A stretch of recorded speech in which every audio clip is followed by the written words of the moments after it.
For 5 years, London had remembered the day Charlotte Bennett was left standing alone before an altar.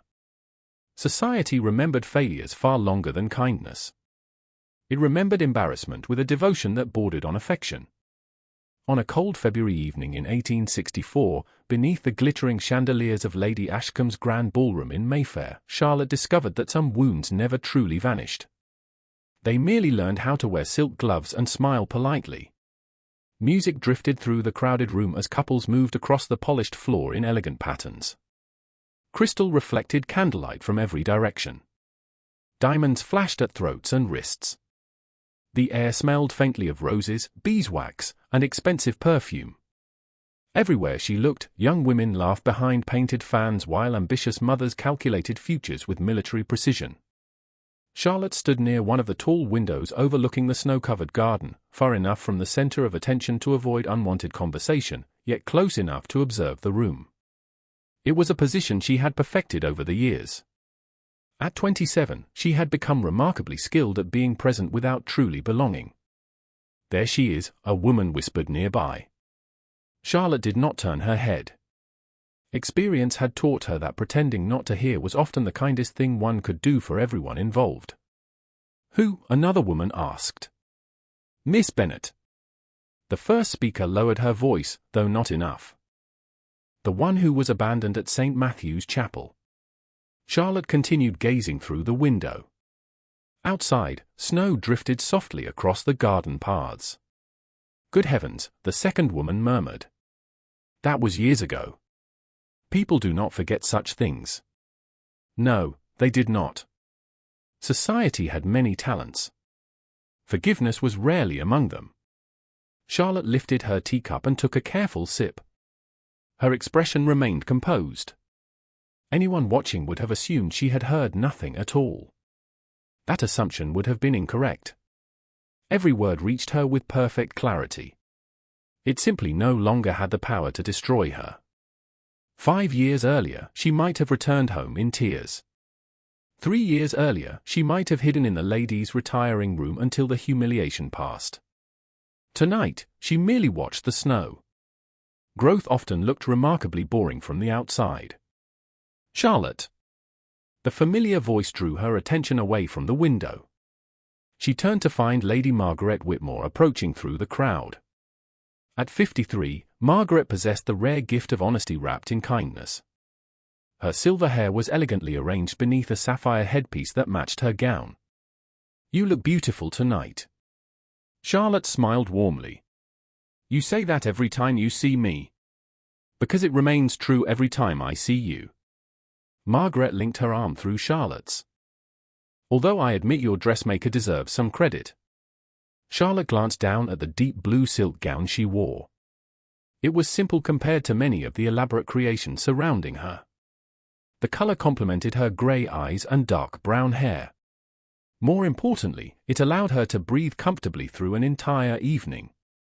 Experience had taught her that elegance and suffering did not need to be close acquaintances. "You are kind," Charlotte said. "I am observant." Margaret studied her carefully. "And you are pretending those women near the orchestra are not discussing you." Charlotte laughed softly. "There are at least 3 groups discussing me." 4. "Only 4? My reputation must be improving." Margaret shook her head, though amusement flickered in her eyes. "How do you manage it?" "Manage what?" "Not caring." Charlotte considered the question. She had been asked versions of it many times. Usually by women who mistook composure for immunity. "I do care," she said quietly. "I simply decided several years ago that other people's opinions should not be allowed to determine the quality of my life." Margaret's expression softened. "That sounds very wise." "It sounds very expensive." Wisdom usually arrives after considerable emotional cost. The older woman squeezed her hand affectionately. "One day some gentleman will recognize exactly what kind of woman you are." Charlotte glanced around the ballroom. "If that gentleman exists, he appears to be running quite late." Margaret laughed. Before she could reply, a sudden shift moved through the room like a ripple across still water. Conversations faltered. Heads turned toward the entrance. The orchestra continued playing, but even the musicians seemed distracted. Charlotte recognized the pattern immediately. Only one person in London could produce that particular reaction without speaking a single word. The Duke of Raven-shire had arrived. Margaret sighed dramatically. And there goes every unmarried woman under 30. Charlotte followed the direction of everyone's attention. Alexander Sterling stood near the entrance, acknowledging greetings with brief nods. At 34, he possessed the kind of presence that could not be ignored even by people who wished to ignore it. Tall, broad-shouldered, impeccably dressed, and entirely aware of the effect he had on a room. Dark hair. Grey eyes. An expression suggesting that most of humanity existed primarily to interrupt more important thoughts. Charlotte had seen him many times over the years. Their social circles overlapped enough to make complete avoidance impossible. They had never been formally introduced. He had never given her a reason to remember him beyond his title. She certainly had not given him one. Half the mothers in London are currently calculating wedding dates, Margaret observed. Only half? Charlotte asked. The ambitious half. The realistic half know they have no chance. Across the ballroom, Alexander exchanged a few words with Lord Ashcombe before moving deeper into the crowd. Women seemed to appear naturally in his path. He navigated around them with practiced courtesy and complete indifference. Charlotte found the spectacle mildly entertaining. It reminded her of ducks attempting to attract a swan that had no interest in ponds. "You are smiling." Margaret sounded suspicious. "I am observing human nature. That never ends well." Charlotte took another sip of tea. "Neither does marriage, judging by many examples in this room." Margaret gasped dramatically. "Charlotte Bennett, are you becoming cynical?" "No. Merely experienced." The older woman shook her head. "You hide behind wit whenever anyone attempts to discuss your future." Charlotte's smile faded slightly. "My future is quite straightforward." "Is it?" "I manage my household. I support my charitable work. I attend enough social functions to prevent my aunt from staging an intervention. It is a peaceful arrangement." Margaret studied her face for a long moment. "And if you met someone worthy?" Charlotte looked away. Beyond the ballroom windows, snow continued falling through the darkness. Soft. Silent. Unconcerned with society's expectations. Then I suppose he would need to be exceptionally patient. Before Margaret could pursue the subject, another guest approached. The interruption was welcome. Charlotte spent the next half hour moving through polite conversations about weather, charity events, and the upcoming season. She smiled when required. Listened attentively. Contributed just enough to avoid appearing rude. It was a performance she had mastered long ago. Yet throughout the evening, she remained aware of the familiar undercurrent beneath every interaction. Pity. Curiosity. Speculation. Some people looked at her and saw a woman. Others saw a cautionary tale. Near the refreshment table, she overheard a young debutante whisper, "Is that really her?" Her companion nodded. "My mother says she was meant to marry a viscount." "What happened?" "He married someone else." Charlotte continued walking. There was no anger left in such moments. Only a faint sadness for people who found entertainment in old heartbreaks. The truth was far less dramatic than society preferred. 5 years earlier, she had loved a man. He had loved someone else. Painful. Embarrassing. Human. Yet London had transformed it into legend. Tragedy always sold better than reality. She eventually found refuge near a bookshelf in one of the adjoining drawing rooms. The noise was softer there. The crowd thinner. For several precious minutes, she enjoyed something close to peace. Then she heard her name. Not whispered this time. Spoken clearly. Deliberately. Charlotte paused. The voices came from the opposite side of the partially open doorway. A group of aristocratic women stood nearby, unaware of her presence. "What about Miss Bennett?" one woman suggested. Another laughed. "For whom?" "The Duke of Raven-shire." The laughter grew louder. "Surely you jest." Charlotte remained perfectly still. "Why not?" the first woman persisted. "She is respectable, attractive, intelligent, and entirely unsuitable. Because of the old scandal. Because he is the Duke of Raven-shire." The woman sounded astonished. A duke does not marry a woman everyone remembers being abandoned. Charlotte lowered her gaze briefly. The word should not have hurt. Yet some injuries retained echoes long after healing. The conversation continued. More speculation. More assumptions. Then another voice joined the group. Male. Calm. Deep. Instantly recognizable. Charlotte felt something tighten in her chest. Alexander Sterling. She could not see him from her position. Only hear him. "Your Grace," one of the women said brightly. "We were discussing potential brides for you." A pause followed. An exhausting topic. Several people laughed. "Then perhaps we have solved it." "Have you?" Miss Charlotte Bennett. Silence lingered. Long enough for curiosity to sharpen. Long enough for Charlotte's pulse to slow unexpectedly. She did not know why she remained where she was. She could have walked away. She probably should have. Instead, she waited. Somewhere beyond the doorway, Alexander Sterling considered the suggestion. And in that suspended moment, neither he nor anyone else realized that the woman under discussion stood only a few feet away. Listening. Unseen. As she had been for years. The evening was about to change. Neither of them knew it yet. But the first crack had already appeared.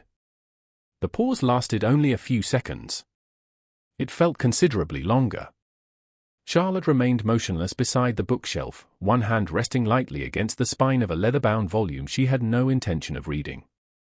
Beyond the doorway, the small group waited for the Duke's response with the eager anticipation of people who enjoyed discussing other lives more than managing their own. "Miss Bennett." Alexander finally repeated. His tone revealed nothing. "Yes." The woman who had suggested Charlotte sounded encouraged. "Surely she possesses every quality one might seek in a wife." A brief silence followed. Then another female voice joined the conversation. Charlotte recognized it immediately. Lady Caroline Graves. Beautiful. Wealthy. Ambitious. Widely considered one of the most likely candidates to become a duchess. "Miss Bennett is certainly respectable," Caroline said smoothly. "But let us be honest. Ravenshire could choose from almost any woman in England." Several ladies murmured agreement. "That is hardly an answer." Alexander sounded mildly amused. "Then allow me to be more direct." Caroline's voice softened with false sympathy. "Miss Bennett is pleasant enough. Yet society remembers certain things. Some women recover from public disappointment. Others become defined by it." Charlotte felt the familiar sting of old humiliation. Not because Caroline's words contained truth. Because they contained cruelty disguised as truth. That particular form of malice was always the most dangerous. Another woman laughed quietly. "You cannot possibly imagine the Duke pursuing someone with such history." "I cannot," Caroline agreed. A moment later, someone asked the question that would alter the course of several lives. "What do you think, Your Grace?" The room seemed to grow quieter. Even from her position behind the doorway, Charlotte could sense everyone's attention settling upon Alexander Sterling. Waiting. Expecting. Hoping for entertainment. When he spoke, his voice remained calm. Almost casual. "Miss Bennett is beneath me." The words landed with astonishing precision. Not shouted. Not cruelly delivered. Merely stated as though he were discussing weather or property values. Perhaps that was what made them worse. For a moment, no one spoke. Then soft laughter spread through the group. Polite laughter. Comfortable laughter. The kind produced when a powerful man confirms what everyone already believes. Charlotte stared at the bookshelf before her. Her heartbeat remained steady. The strange thing was that she did not feel shocked, nor devastated, nor even particularly wounded. 5 years earlier, such a remark might have shattered her. Tonight, she experienced something entirely different. Clarity. The irony was almost amusing. For years she had watched society treat rank as proof of character, wealth as proof of wisdom, power as proof of worth. Now one of the most admired men in England had revealed himself with a single sentence. Not as a villain. Simply as a man who believed status determined value. The realization felt unexpectedly freeing. Behind the doorway, the conversation continued. Someone made another joke. More laughter followed. Charlotte smiled. Then she laughed. Not loudly. Not dramatically. Just enough for the sound to carry across the small drawing room. The conversation stopped immediately. Silence rushed into the space where laughter had existed only seconds before. Charlotte stepped away from the bookshelf and walked toward the doorway. Several faces turned pale as she emerged. Others widened with horror. Lady Caroline Graves looked as though she had swallowed ice. Alexander Sterling stood among them, tall and composed in his black evening coat. For the first time that evening, their eyes met. Grey against grey. The room waited. Charlotte could almost hear people holding their breath. They expected tears. Outrage. Embarrassment. A dramatic scene suitable for future gossip. Instead, she smiled. Your Grace. She offered a perfectly correct curtsy. Nothing more. Nothing less. For a brief second, something shifted in Alexander's expression. Surprise, perhaps. He clearly had not expected her presence. Miss Bennett. His voice remained controlled. Charlotte straightened. The silence grew almost unbearable for everyone except her. Lady Caroline recovered first. Charlotte, she said quickly. We had no idea you were standing there. Clearly. Charlotte's smile widened slightly.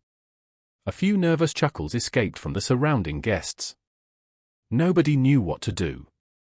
Nobody knew which side of the situation was safe. Charlotte looked directly at Alexander. You need not concern yourself, Your Grace. Another pause. I assure you, the feeling is entirely mutual. For the first time since entering the ballroom, the Duke appeared genuinely caught off guard. It lasted only a moment. Most people would not have noticed. Charlotte did.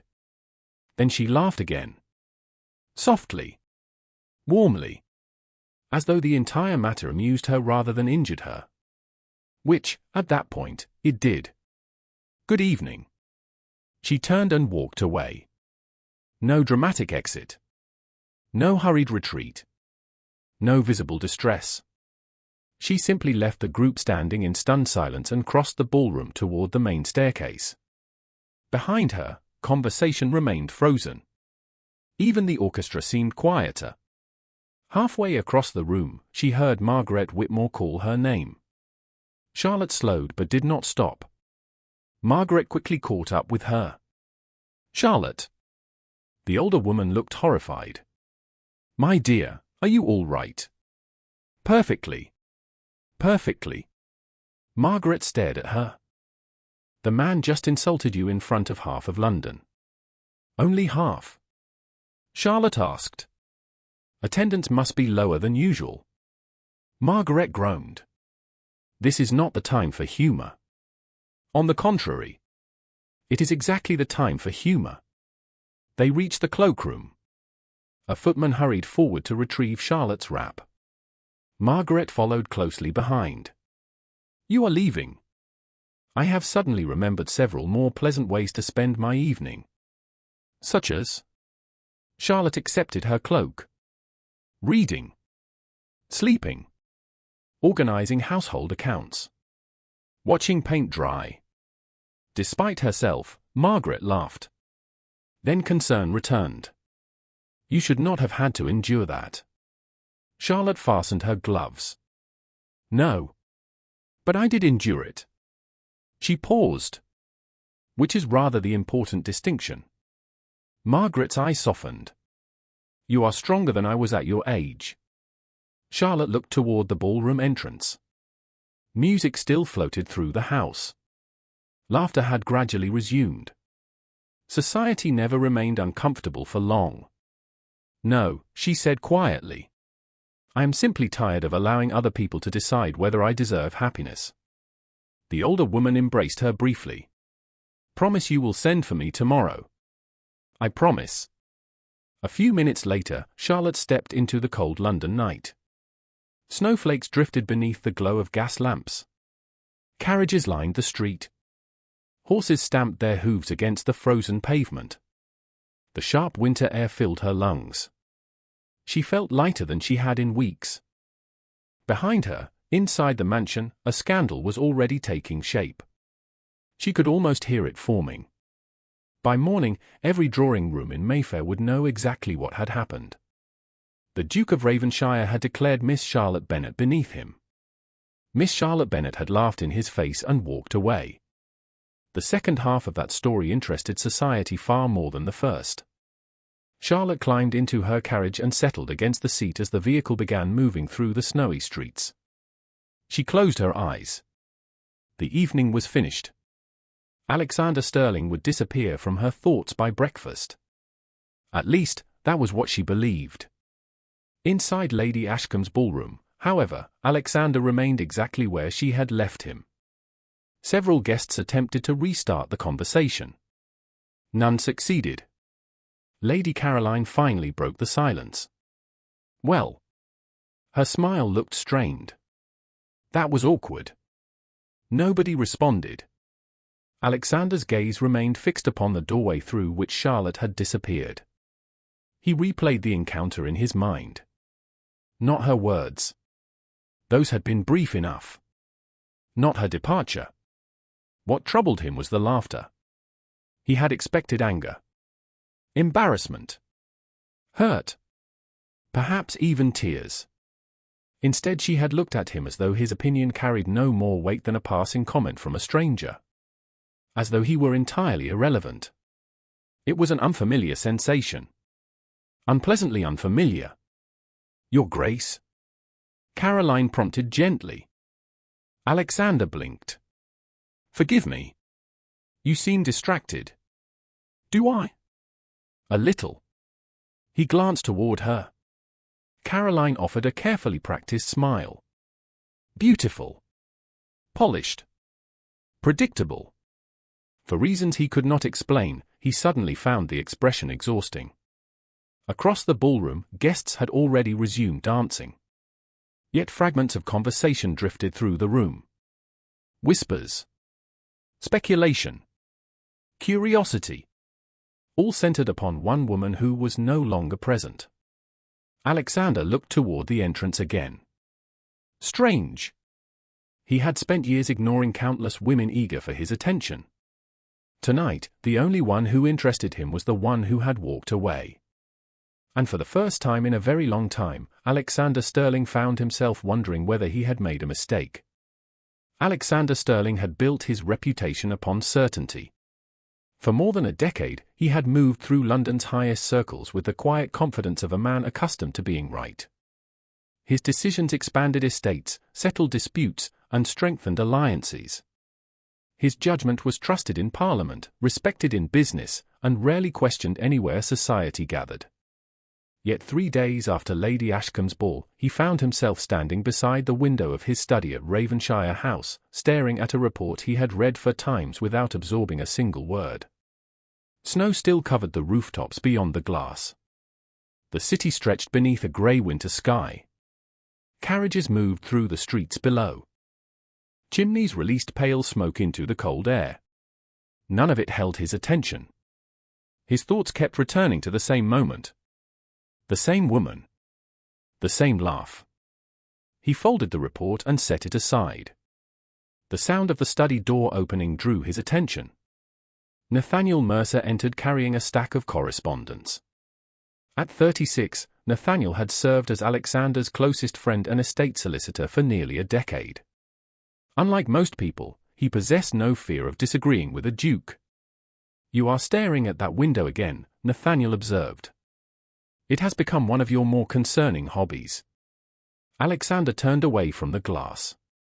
"Have you come to discuss estate matters or critique my behavior?" "Both." Nathaniel placed the letters on the desk. "The tenants in Hampshire require approval for a drainage project." He paused.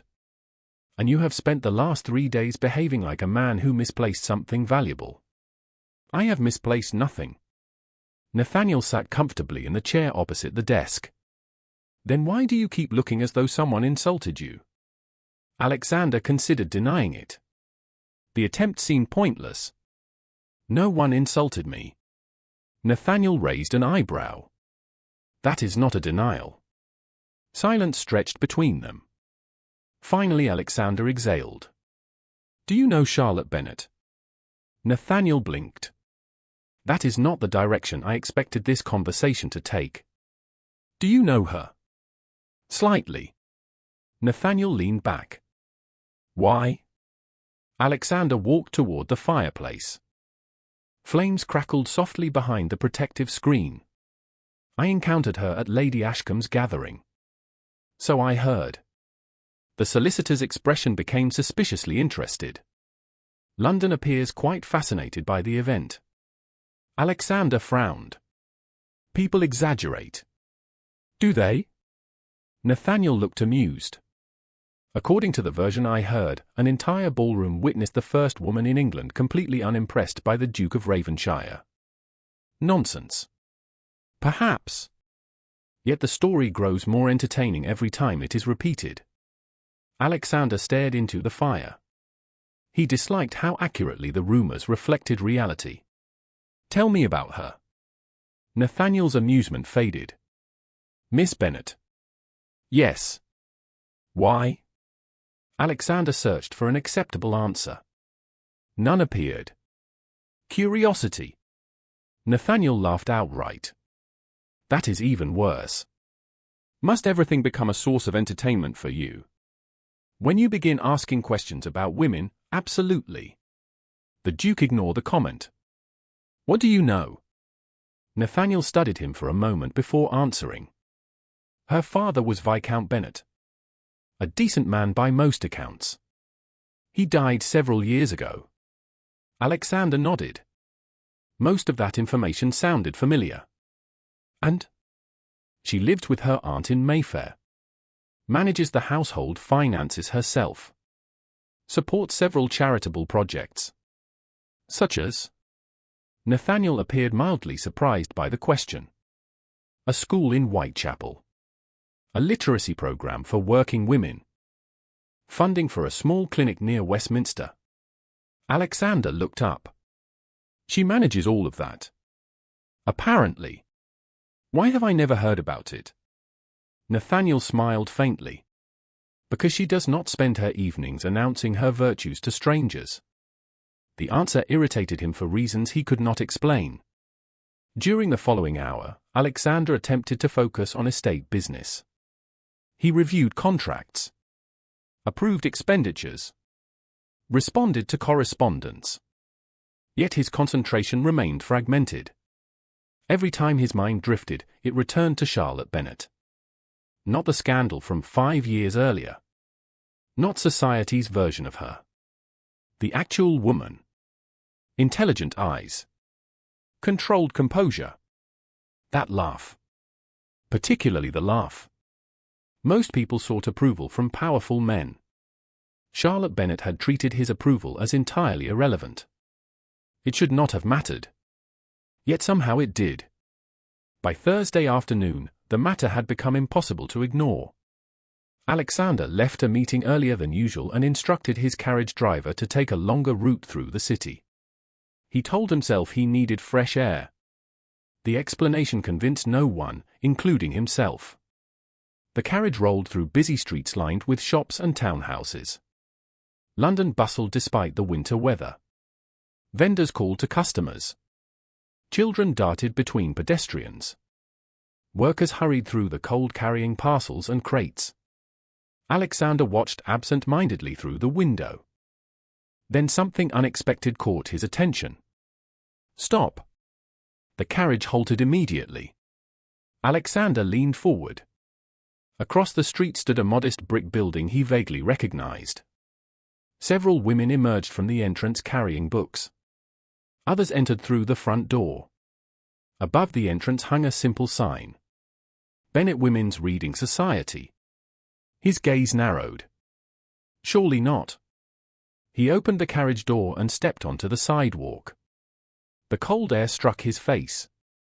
A few pedestrians recognized him and offered respectful greetings. Alexander barely noticed. His attention remained fixed on the building.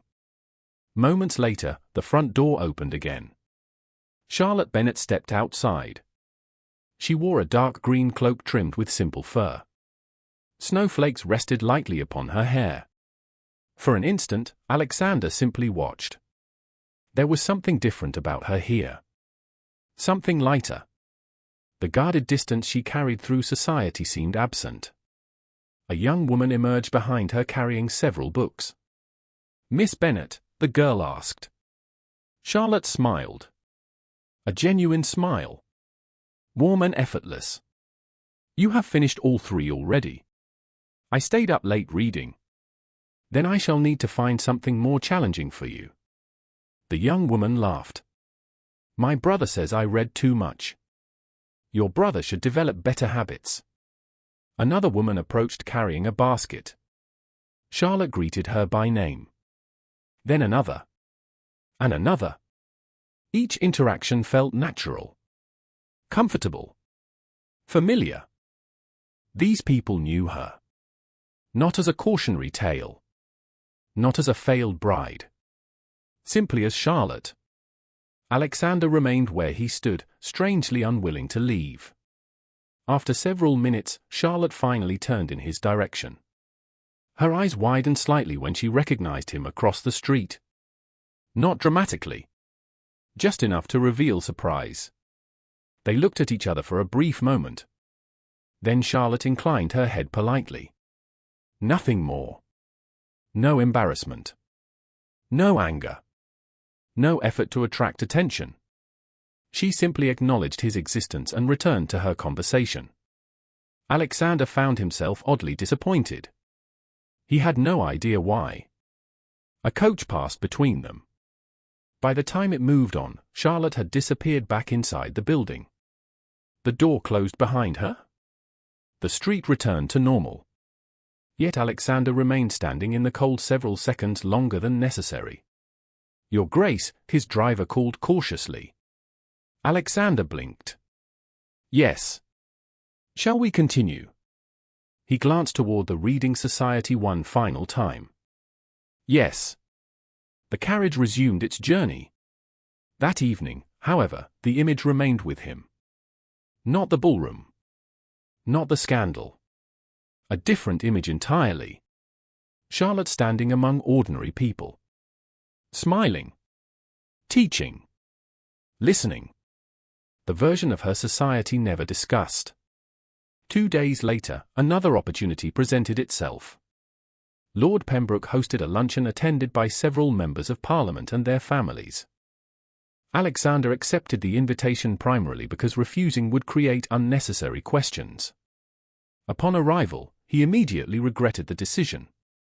The conversation revolved around politics, trade routes, and marriage prospects. Most of it was painfully predictable. Then he noticed Charlotte seated at the far end of the dining room beside an elderly countess. She appeared completely absorbed in conversation. The countess laughed repeatedly throughout the meal. Charlotte seemed equally entertained. Curious, Alexander observed discreetly from across the table. At one point the countess dropped her napkin. Before any servant could react, Charlotte retrieved it and handed it back with a smile. A small gesture. Yet somehow revealing. Throughout the luncheon, Charlotte paid more attention to others than herself. She listened carefully, asked thoughtful questions, remembered details people mentioned. By the end of the meal, 3 separate guests appeared delighted by her company. Alexander found himself comparing those interactions to the women who usually pursued him. The comparison proved unexpectedly unfavorable.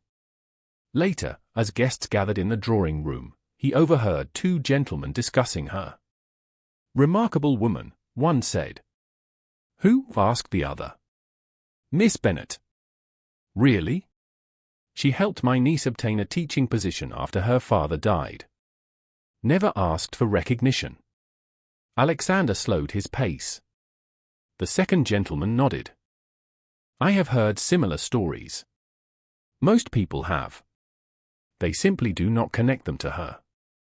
The conversation continued. Alexander listened without meaning to. Piece by piece, a different portrait emerged. One entirely separate from society's gossip. By the time he returned home that evening, a disturbing realization had taken root. He had been wrong. Not about a minor detail. Not about some insignificant social misunderstanding. Fundamentally wrong. Worse still, he had been wrong publicly. The thought should have annoyed him. Instead it produced something far more uncomfortable. Regret. Deep within Raven-shire House, Alexander sat alone in his study long after midnight. The fire had burned low. The city beyond his windows slept beneath fresh snow. Yet he remained awake. Thinking. Remembering. Re-examining every assumption he had made. Somewhere in London, Charlotte Bennett was likely sleeping peacefully. Unaware that the man who had dismissed her so casually could no longer stop thinking about her. And for the first time since their encounter, Alexander found himself asking a question that refused to leave him. If society had been wrong about Charlotte Bennett all these years, what else had he failed to see? The question followed Alexander Sterling through the next week like a shadow he could neither outrun nor ignore. Every answer seemed to lead to 3 more questions. Every casual inquiry uncovered another detail society had somehow overlooked. By the second week of March, the mystery no longer centered on what Charlotte Bennett had endured 5 years earlier. It centered on who she had become afterward. On a rainy Tuesday afternoon, Alexander sat in a private office at the Westminster Charitable Commission reviewing estate reports when Lord Pembroke entered unexpectedly. "You are working too much," Pembroke announced. That is an accusation frequently made by people who do not manage 6 counties. And yet somehow they survive. Alexander barely glanced up. "What do you need?" "Your signature on the education funding proposal." Pembroke placed several documents on the desk. The Reading Society submitted another expansion request. That caught Alexander's attention immediately. The Bennett Society. Pembroke blinked. "You know about it." "A little." "Then you already know they accomplish twice as much with half the funding of most organizations." Pembroke settled into a chair. "Miss Bennett runs it remarkably well." Alexander opened the proposal. Several pages detailed financial records, attendance numbers, and future plans. Everything appeared meticulously organized. The signatures at the bottom included local officials, clergy members, and several respected businessmen. All endorsed the project enthusiastically. "How long has she been involved?" Alexander asked. "Since the beginning. And nobody mentions it." Pembroke laughed. "People mention it constantly. You simply spend your time with aristocrats. They rarely notice anything beyond their own social calendars." Alexander continued reading. The figures were impressive. More impressive was the consistency. Year after year the organization expanded. Enrollment increased. Costs remained controlled. Donations were accounted for down to the smallest expense. Who handles the finances? Miss Bennett. Personally. Every penny. Pembroke smiled. You sound surprised. Alexander was surprised. Most charitable committees delegated such responsibilities. Charlotte apparently did not. Interesting. Very. Pembroke leaned forward. You know what interests me. I suspect you are going to tell me. The fact that half of London views her as a tragic spinster while she quietly accomplishes more than most titled gentlemen. Alexander said nothing. The observation struck closer to the truth than he cared to admit. That evening another piece of the puzzle appeared unexpectedly. Raven-shire House hosted a small dinner attended by several influential families. The gathering remained formal but pleasant. Politics, business, and upcoming social events dominated conversation. Alexander participated automatically. Years of experience allowed him to appear attentive while thinking about entirely different matters. Dessert had just been served when Lady Margaret Whitmore mentioned Charlotte's name. I saw her yesterday, Margaret said. Where? Asked one of the guests. The clinic near Westminster. Was she visiting someone? No. She was organizing supplies. Alexander looked up immediately. Margaret noticed. A knowing expression appeared briefly in her eyes. The clinic, another guest asked. Miss Bennett helped support it. Margaret stirred her tea. She has for years. I had no idea. Few people do. Alexander listened carefully as the conversation continued. More stories emerged. Donations quietly provided. Families assisted during difficult times. Employment opportunities arranged without public recognition. None of it matched the woman society preferred discussing. By the end of the evening, Alexander felt increasingly unsettled. Not because Charlotte possessed admirable qualities. Many people possessed admirable qualities. What troubled him was how completely his original judgment had failed. He had dismissed her without knowing anything meaningful about her at all. 3 days later, curiosity overcame pride. Alexander visited the Westminster Clinic personally. Officially, he was inspecting charitable initiatives receiving estate contributions. The explanation sounded reasonable enough. Unfortunately, he knew it was not entirely true. The clinic occupied a modest building near a busy intersection. Patients arrived steadily despite the cold weather. Nurses moved efficiently through crowded hallways. The atmosphere felt practical rather than elegant. Alexander entered quietly.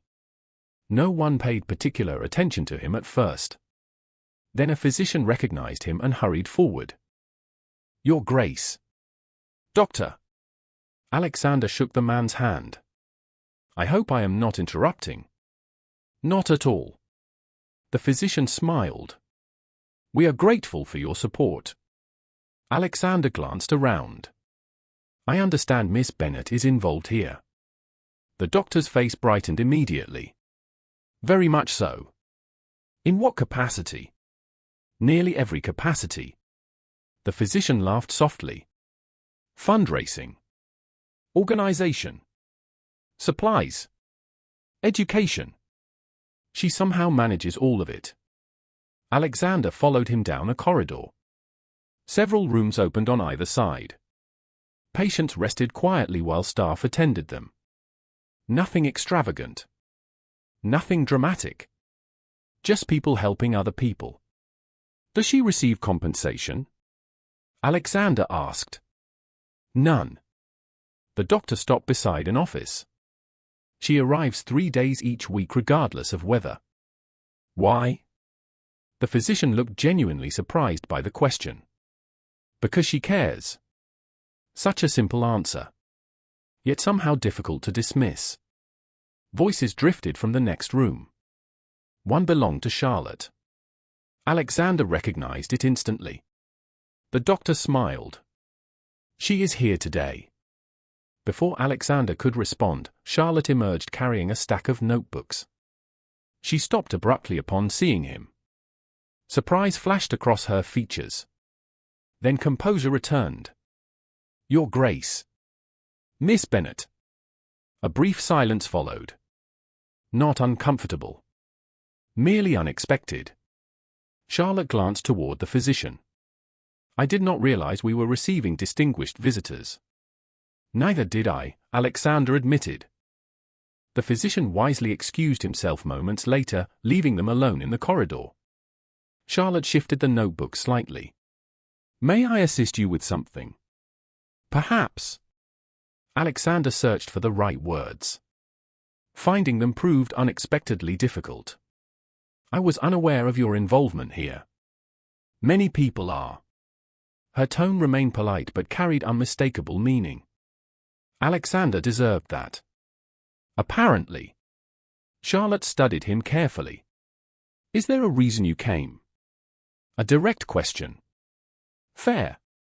Unavoidable. I wish to learn more about the clinic. And? I have learned that its success depends considerably upon you. For a second, genuine discomfort crossed her face. The success depends upon dozens of people. You are avoiding credit. I am assigning it accurately. Alexander found himself almost smiling. You dislike praise. I dislike unnecessary attention. Her answer arrived too quickly to be rehearsed. It sounded honest. That alone made it unusual within their social world. Nearby, a young boy raced through the corridor before a nurse gently redirected him. Charlotte immediately knelt to speak with him. Her expression softened. Her voice became warmer. Encouraging. Patient. The child smiled and hurried away. Alexander watched the interaction carefully. Once again he witnessed the same version of Charlotte he had seen at the reading society. The version hidden from ballroom gossip. She rose smoothly. Children rarely appreciate rules. Neither do adults. Charlotte laughed. The sound caught him off guard. Not because it was unfamiliar. Because it reminded him of another laugh. One that had haunted him for weeks. For a moment neither spoke. Then Charlotte glanced toward a clock on the wall. I should return to work. Of course. She nodded politely. Good afternoon, Your Grace. Miss Bennett. Charlotte disappeared down the corridor carrying her notebooks. Alexander remained where he stood several moments longer. The encounter had been brief. Yet somehow it deepened rather than resolved his curiosity. Later that afternoon he found himself walking through the clinic gardens before returning home. The physician joined him. Remarkable woman, the doctor said casually. Alexander did not pretend to misunderstand. So I have heard. She helped establish this place after her father's death. The physician paused. Most people would have withdrawn from society after what happened to her. Alexander looked toward the building. Yet she did not. No. The doctor smiled faintly. She chose usefulness instead. The word stayed with Alexander long after he left. Usefulness instead. While society discussed humiliation, Charlotte had quietly built something meaningful. While people remembered her worst day, she had spent years improving the lives of others. By the time Alexander returned to Raven-shire House that evening, he felt something dangerous beginning to emerge. Respect. Real respect. Not the superficial admiration granted to beauty or charm. Something deeper. Something earned. That realization alone would have been unsettling enough. Unfortunately, another development arrived before the week ended. During a dinner hosted by the Graves family, Alexander overheard Lady Caroline speaking with several guests. Poor Charlotte, Caroline said sympathetically. I do hope she has accepted reality by now. What do you mean? Asked a young lady. Caroline lowered her voice. She has always struggled to let go of impossible ambitions. Such as certain gentlemen beyond her reach. The implication was obvious. Deliberate. Cruel. Several guests exchanged knowing looks. Alexander felt his jaw tighten. Until that moment, he had assumed Caroline merely enjoyed gossip. Now he recognized something else beneath the polished manners. Intent. She was shaping a narrative. Guiding opinion. Turning Charlotte into the subject of ridicule once again. Caroline noticed him standing nearby and smiled brightly. "Your Grace." Alexander returned the greeting automatically. Yet for the rest of the evening, her words lingered unpleasantly in his mind. Because for the first time, he saw the danger clearly. Society was preparing to rewrite Charlotte's story. Again. And somewhere beneath the growing irritation, another realization began taking shape. He no longer wanted to stand aside and watch it happen. By early April, London had decided it understood Charlotte Bennett. The city was wrong. Unfortunately, being wrong had never prevented society from reaching conclusions. Spring arrived slowly that year. The last traces of winter lingered in shaded corners of gardens and along stone walls. The social season, however, moved forward with its usual energy.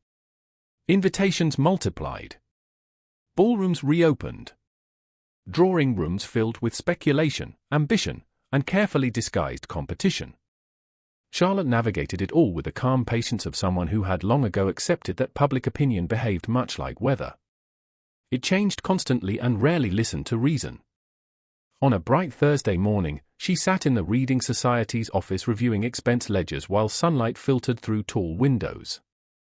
Several volunteers organized books nearby. The atmosphere felt peaceful, productive, familiar. A welcome contrast to the exhausting performance required by fashionable society. You should not ignore it. Charlotte glanced up from the ledger. Margaret Whitmore stood in the doorway holding a folded newspaper. Concern was written plainly across her face. Charlotte immediately recognized that expression. What happened? Margaret entered the office and placed the newspaper on the desk. It has begun. Charlotte lowered her eyes to the page. The article itself discussed an upcoming charity gala. Nothing unusual. Yet a short paragraph near the bottom referenced recent speculation surrounding one of London's most eligible dukes and a certain unmarried lady whose interest allegedly exceeded propriety. Charlotte read the passage twice. Then she sighed. Creative. Cruel. Margaret pulled out a chair. And completely false. That has never discouraged anyone before. Charlotte folded the paper and set it aside. Who started it? Margaret hesitated. That answer alone was revealing. Caroline Graves. Charlotte had expected as much. Of course. She has been planting suggestions everywhere. Margaret's voice sharpened with irritation. Never direct accusations. Never anything obvious. Just enough comments to guide conversations. Charlotte leaned back in her chair. For a few moments she said nothing. The office remained quiet except for pages turning in the next room. Finally she smiled faintly. Then she is working harder than I am. Margaret stared at her. That is your response. What would you prefer? Anger. I tried anger years ago. It was exhausting. Margaret groaned softly. One day your patience will drive me to drink. Charlotte laughed. Yet after Margaret departed, the article lingered in her thoughts longer than she wished to admit. Not because the rumors threatened her reputation. That reputation had survived far worse. What troubled her was the intention behind them. Someone wanted society to believe she pursued Alexander Sterling. Someone wanted every interaction, every coincidence, every shared room interpreted through that lens. It was a familiar strategy. Humiliation wrapped in elegance. Several days later, Charlotte experienced the first consequences directly. Lady Winthrop hosted an afternoon gathering attended by many of London's most influential women. The event centered upon charitable fundraising. Officially. Unofficially, it functioned as an exchange market for gossip. Charlotte arrived with modest expectations and was immediately proven correct. She had barely entered the drawing room before conversations began shifting around her. Smiles lingered slightly too long. Questions carried hidden meanings. Even compliments felt carefully constructed. Charlotte. Lady Winthrop greeted her warmly. How lovely to see you. Thank you for inviting me. Of course. The older woman hesitated. "I hope you are not allowing recent nonsense to trouble you." Charlotte nearly laughed. The fact that people now referred to the rumors as recent nonsense suggested they had spread remarkably fast. "Not at all." "Good." Lady Winthrop squeezed her hand. "Because sensible people know better." Unfortunately, sensible people represented only a small percentage of society. Throughout the afternoon, Charlotte endured a steady stream of veiled comments. Some subtle, others embarrassingly transparent. "You must attend Lord Ashford's ball next week," one woman said. "I hear the Duke of Raven-shire plans to attend." Another smiled knowingly. "What a fortunate coincidence." Later, someone remarked, "Perhaps this season will prove more successful than previous ones." The implication required no explanation. Charlotte responded with grace. Always polite. Always composed. Yet each comment landed like a tiny stone. Harmless individually. Exhausting collectively. By the end of the gathering, she felt unusually tired. Not wounded. Simply tired. Across town, Alexander encountered the same rumors from an entirely different perspective. He first noticed them during a luncheon at Whitehall. Several gentlemen discussed marriage prospects while waiting for dessert. The conversation drifted naturally toward prominent families and eligible women. Then someone mentioned Charlotte. "Persistent woman," one gentleman remarked. "Who?" Alexander asked before he could stop himself.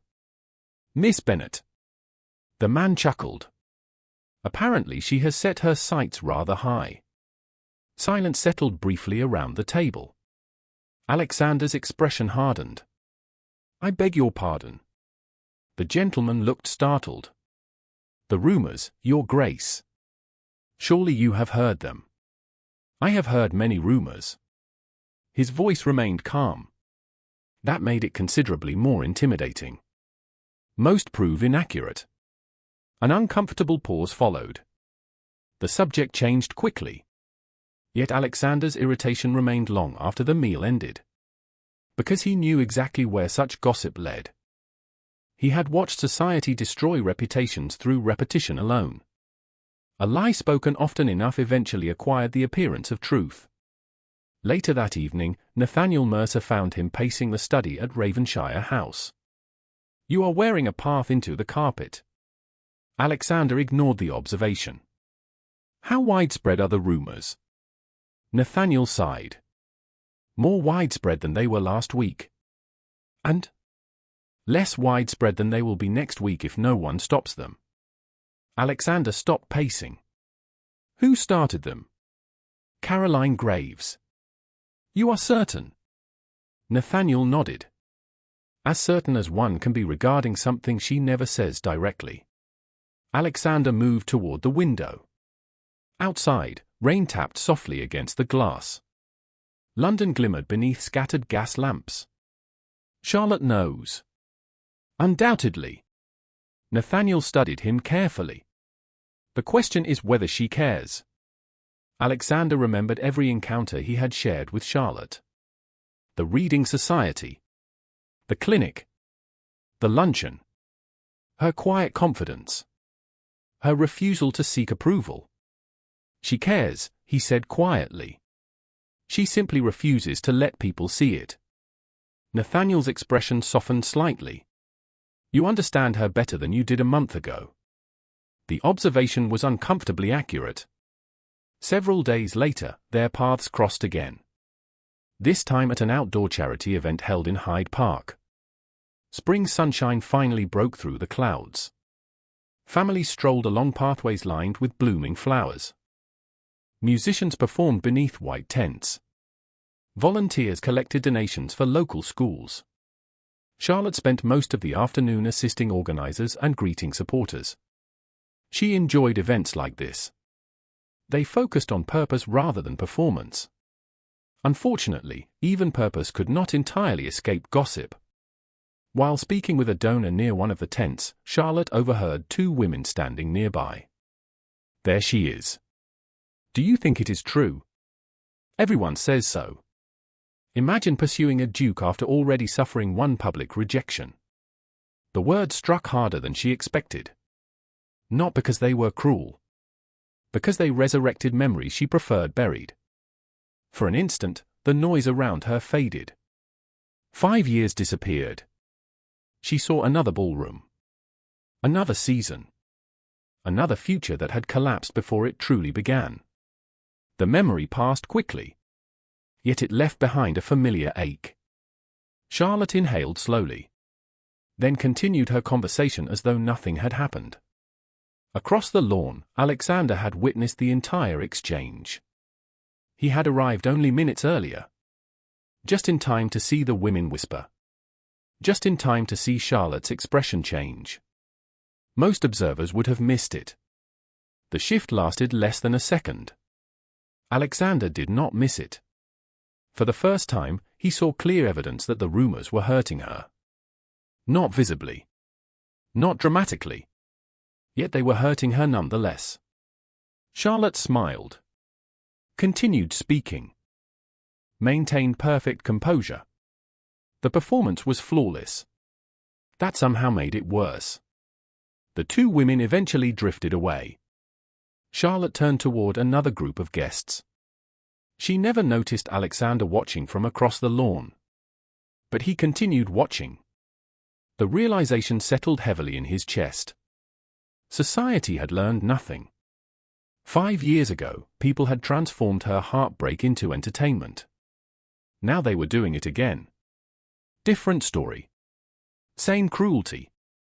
A few minutes later, Charlotte excused herself from the crowd and walked toward a quieter section of the gardens. She needed a moment alone. Just a few minutes away from smiles and assumptions and endless speculation. The path curved beside a row of flowering trees.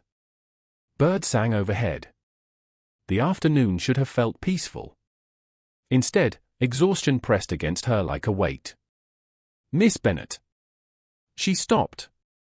The voice behind her was instantly recognizable. Charlotte closed her eyes briefly before turning around. Alexander Sterling stood several feet away.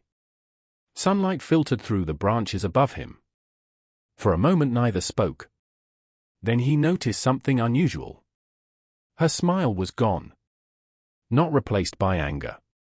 Not sadness. Simply gone. And for the first time since meeting her, Alexander understood that dignity often looked very similar to loneliness. Charlotte met his gaze across the quiet garden path and immediately understood two things. First, Alexander Sterling had witnessed more than she would have preferred. Second, he was not going to leave. The realization should have annoyed her. Instead, it simply made her tired. "Your Grace." Her voice remained perfectly polite. "Miss Bennett." For a moment neither moved. The sounds of the charity event drifted through the trees behind them. Laughter.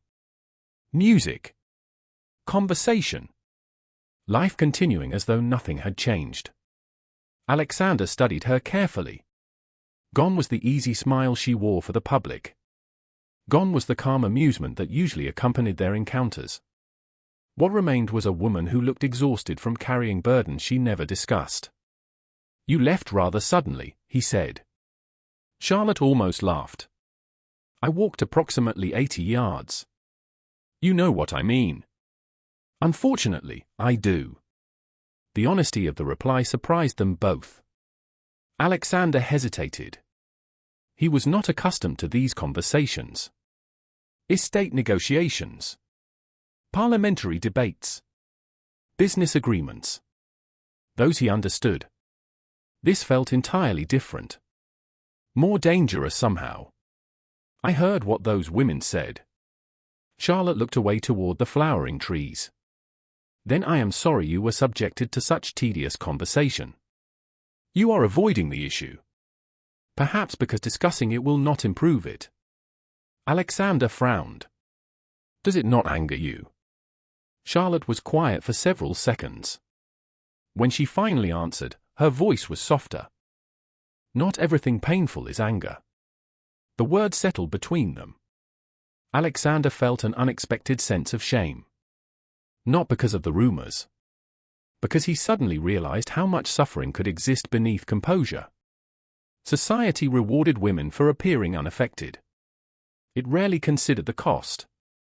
Charlotte folded her hands in front of her. People enjoy stories. Even cruel ones.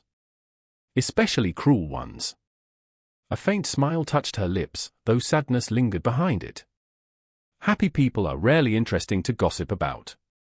Alexander found himself studying her more closely than propriety allowed. 5 years. She had endured 5 years of whispers, assumptions, and speculation. Yet she still devoted her time to helping strangers.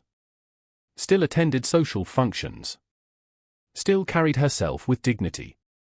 Most people would have become bitter. Charlotte somehow had not. You should not have to endure this. The words escaped before he could reconsider them. Charlotte looked at him with mild surprise. Endure what? Being treated unfairly. Her expression softened slightly. Life is unfair to everyone eventually, Your Grace. That is not an excuse. Something flashed across her face. Not amusement. Not irritation. Something closer to curiosity. As though she had not expected that response from him. Neither had Alexander. Before either could continue, voices approached from the nearby path. Several guests from the charity event appeared around the corner.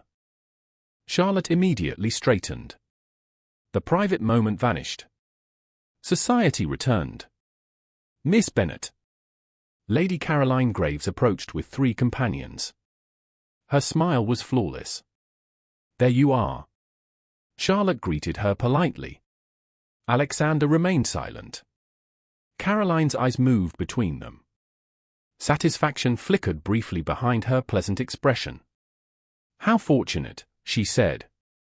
I was just telling Lady Harrington that one never knows where one might encounter old friends. Charlotte understood the trap immediately.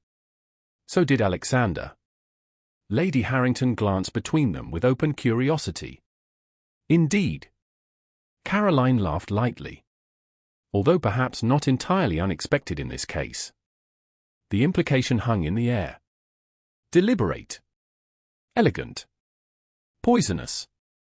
Charlotte felt the familiar weariness return. Here it was again. Another conversation transformed into speculation. Another moment reduced to gossip. She had grown accustomed to it. That did not mean it hurt less. I am afraid I do not understand, Charlotte said calmly. Caroline's smile widened. Do you not? Alexander saw the satisfaction in Caroline's eyes. He saw the anticipation in the others. They wanted Charlotte to defend herself. To explain. To justify her presence. The realization ignited something sharp and unpleasant inside him. There is nothing to understand. Every head turned toward him. Caroline blinked. Your Grace? Alexander's expression remained cool. Miss Bennett is involved in organizing today's event. His voice carried the effortless authority of a man accustomed to being obeyed. Surely that explains her presence more convincingly than idle speculation. Silence followed. Lady Harrington looked embarrassed. One of the other women suddenly became fascinated by the flowers.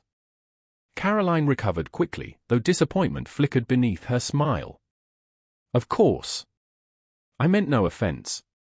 Then you succeeded admirably. The word sounded polite. They were not. Charlotte stared at Alexander in surprise. So did everyone else?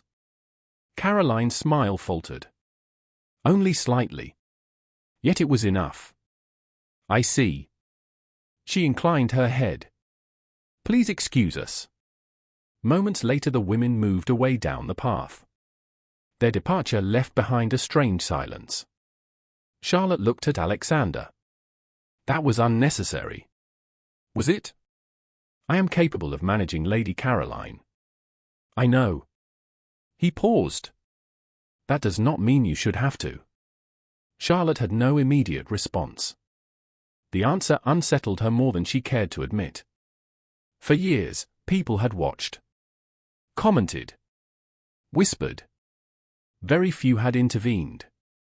Fewer still without expecting something in return. Alexander glanced toward the retreating figures. She enjoys provoking people. She enjoys controlling narratives. Charlotte sighed softly. There is a difference. Not a significant one. For the first time that afternoon, genuine amusement touched her eyes. Brief. Fleeting. Yet real. Alexander noticed. Unfortunately, so did Charlotte. The awareness created an uncomfortable moment neither quite understood. She looked away first. Thank you. The words were quiet. You are welcome. Another silence followed. Not awkward. Merely unfamiliar. Somewhere in the distance, a string quartet began playing. Spring sunlight filtered through the branches above them. For a few moments, the world felt unexpectedly peaceful. Then a small voice interrupted. Miss Bennett. A young girl of perhaps 10 years old hurried down the path carrying a basket of donation cards. Charlotte immediately smiled. Emily. The child stopped beside her.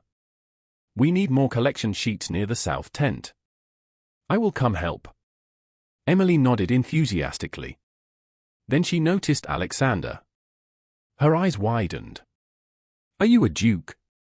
Alexander blinked. Charlotte pressed her lips together to hide a smile. Emily, she said gently. That is not an appropriate question. Why not? Because it is rather personal. The girl considered this. Then turned back to Alexander. You look like a duke. To Charlotte's horror, Alexander laughed.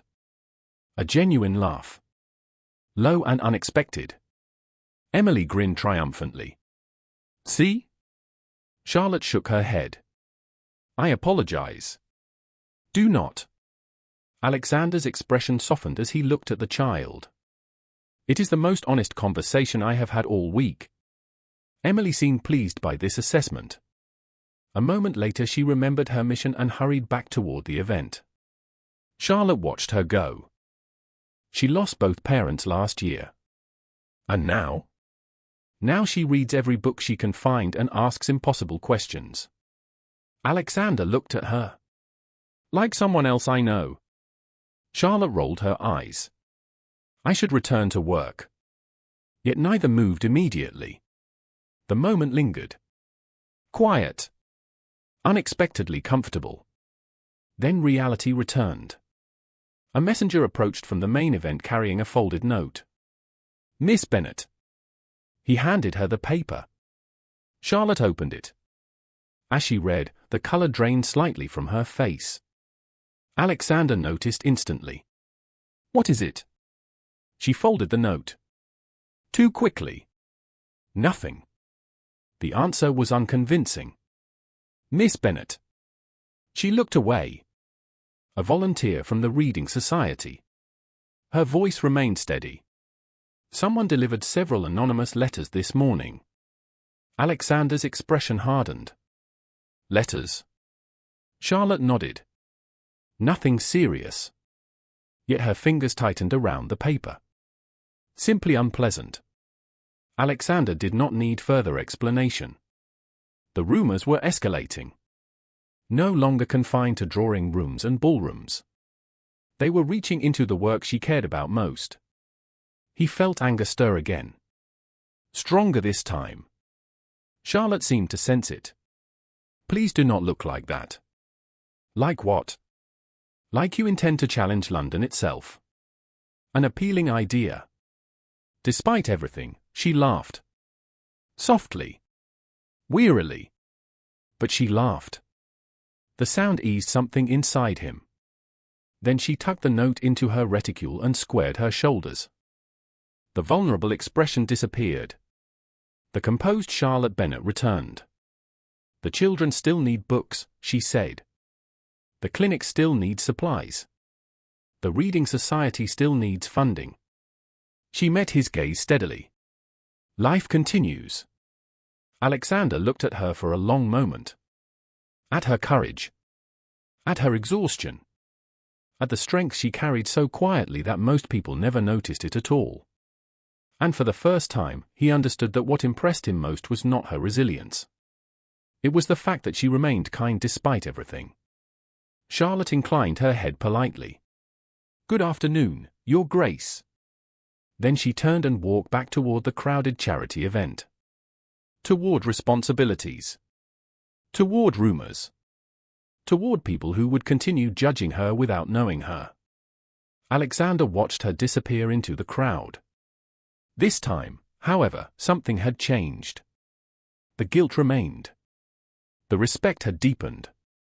But another emotion now stood beside them. One far more dangerous than either.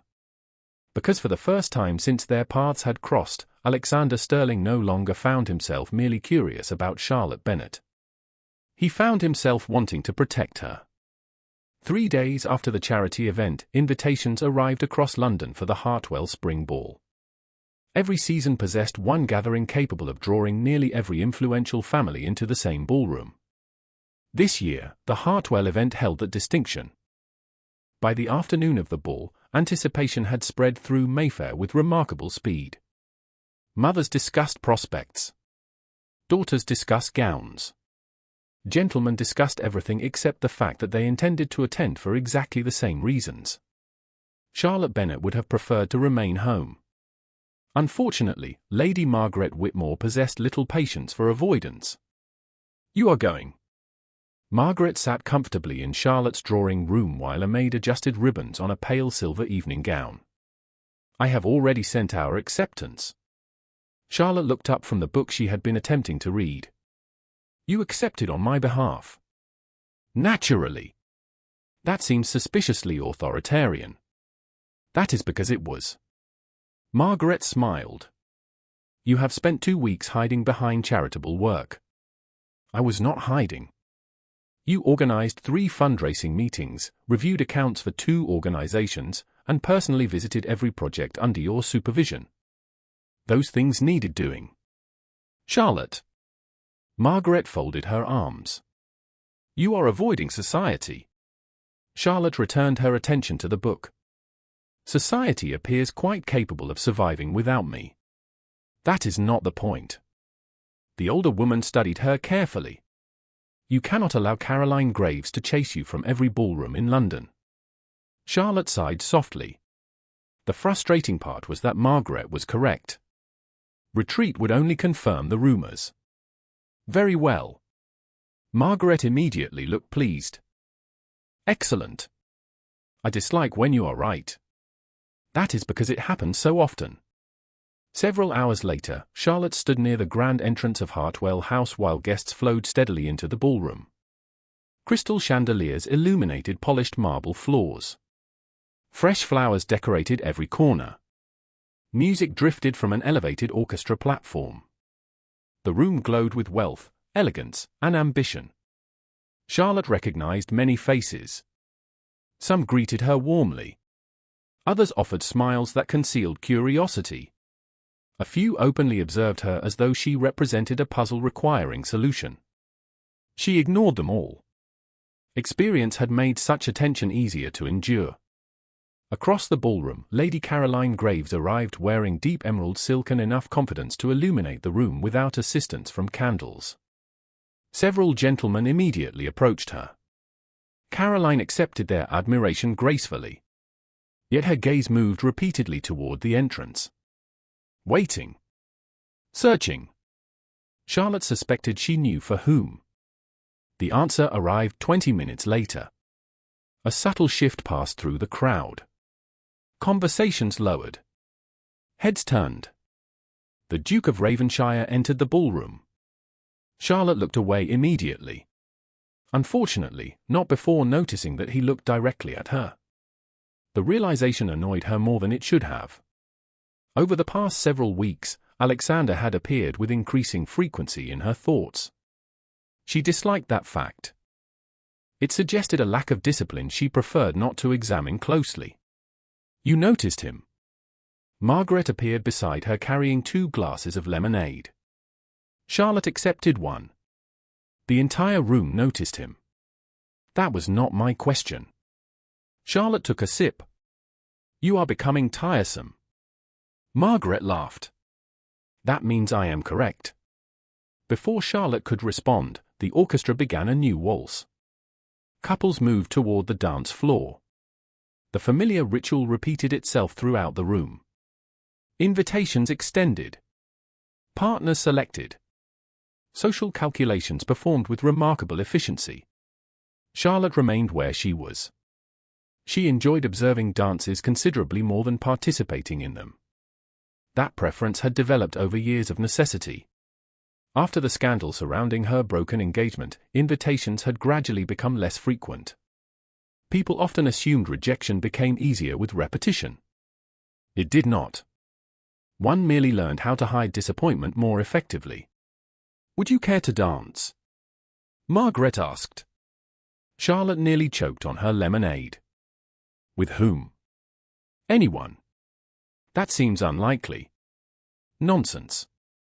Margaret looked around the room. "There must be at least one intelligent gentleman present. Your optimism is admirable." The music continued. Couples circled gracefully beneath the chandeliers. Charlotte watched with detached amusement. Then a hush began spreading through the ballroom. Not the usual hush that accompanied a duke's arrival. Something different. Something sharper. Charlotte noticed people turning toward the far side of the room. Whispers followed. Then silence. Slowly, she turned. Alexander Sterling was walking directly toward her. Every instinct urged her to look away. She did not. The ballroom seemed to narrow. Guests stopped speaking. Even the musicians appeared aware that something unusual was happening. Margaret made a very suspicious sound beside her. Charlotte ignored it. Alexander reached them moments later. His expression remained calm. Controlled. Yet something in his eyes looked determined. "Lady Whitmore." "Your Grace." Margaret's innocence was entirely unconvincing. Alexander turned toward Charlotte. For a brief moment neither spoke. Then he extended his hand. "Miss Bennett." The entire ballroom appeared to stop breathing. "Would you honor me with this dance?" Silence crashed through the room. Charlotte heard it. Felt it. Hundreds of people watching. Waiting. Shocked. Somewhere across the ballroom, Caroline Graves went completely still. Charlotte stared at Alexander's outstretched hand. Her pulse quickened unexpectedly. Not because of the invitation itself. Because she understood exactly what accepting would mean. Every rumor would intensify. Every whisper would multiply. Every glance would become sharper. Alexander seemed to understand her hesitation. "It is only a dance," he said quietly. The statement might have been convincing if delivered by literally anyone else. Charlotte almost smiled. Instead she looked directly into his eyes. "No." Another silence followed. Larger this time. More stunned. Alexander blinked once. Clearly he had expected hesitation. Perhaps even refusal after consideration. He had not expected an immediate answer. "No." Charlotte's voice remained gentle. Polite. Entirely steady. "I appreciate the invitation, Your Grace. But no." Around them, society struggled collectively to process what had just occurred. A duke had publicly requested a dance. The woman in question had declined. Such things did not happen. Not in London. Not in any ballroom governed by social convention. Yet they had just happened. Alexander lowered his hand slowly. Surprise flickered across his face. Real surprise. The kind that could not be hidden quickly enough. For a second, Charlotte almost felt sorry for him. Almost. Then she remembered another ballroom. Another public moment. Another lesson about dignity. "Enjoy the evening," she said softly. Before he could respond, she curtsied and walked away. The crowd parted automatically. Nobody attempted to stop her. Nobody seemed capable of speech. Charlotte crossed the ballroom with measured steps. Calm. Composed.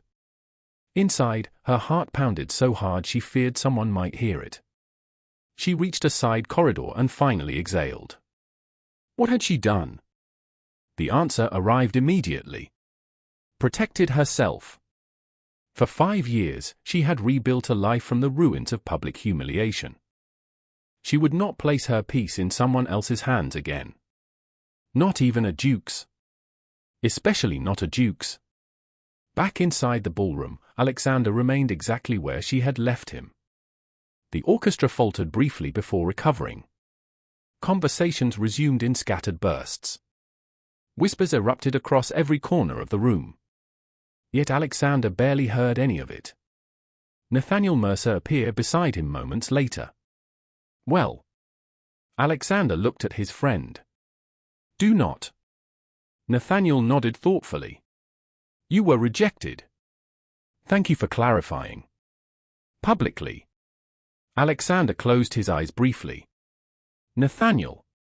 By the only woman in London who apparently does not care that you are a duke.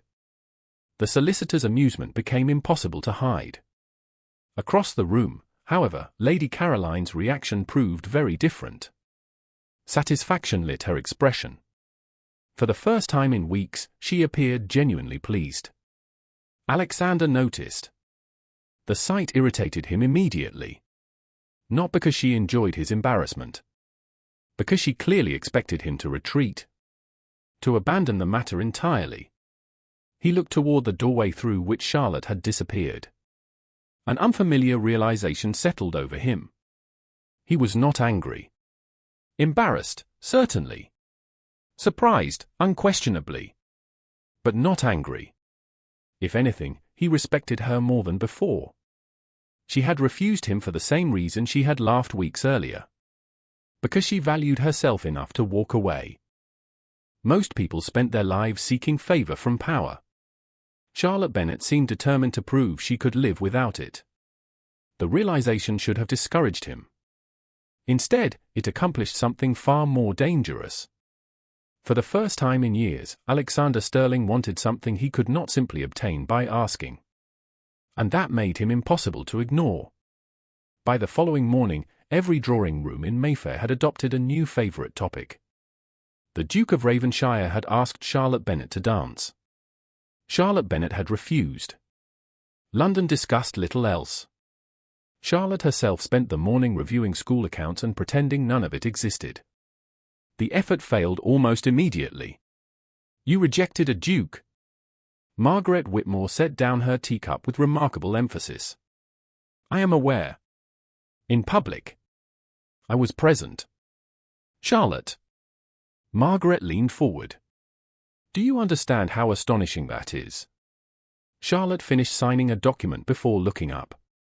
You are speaking as though I challenged Parliament to a duel. This is worse.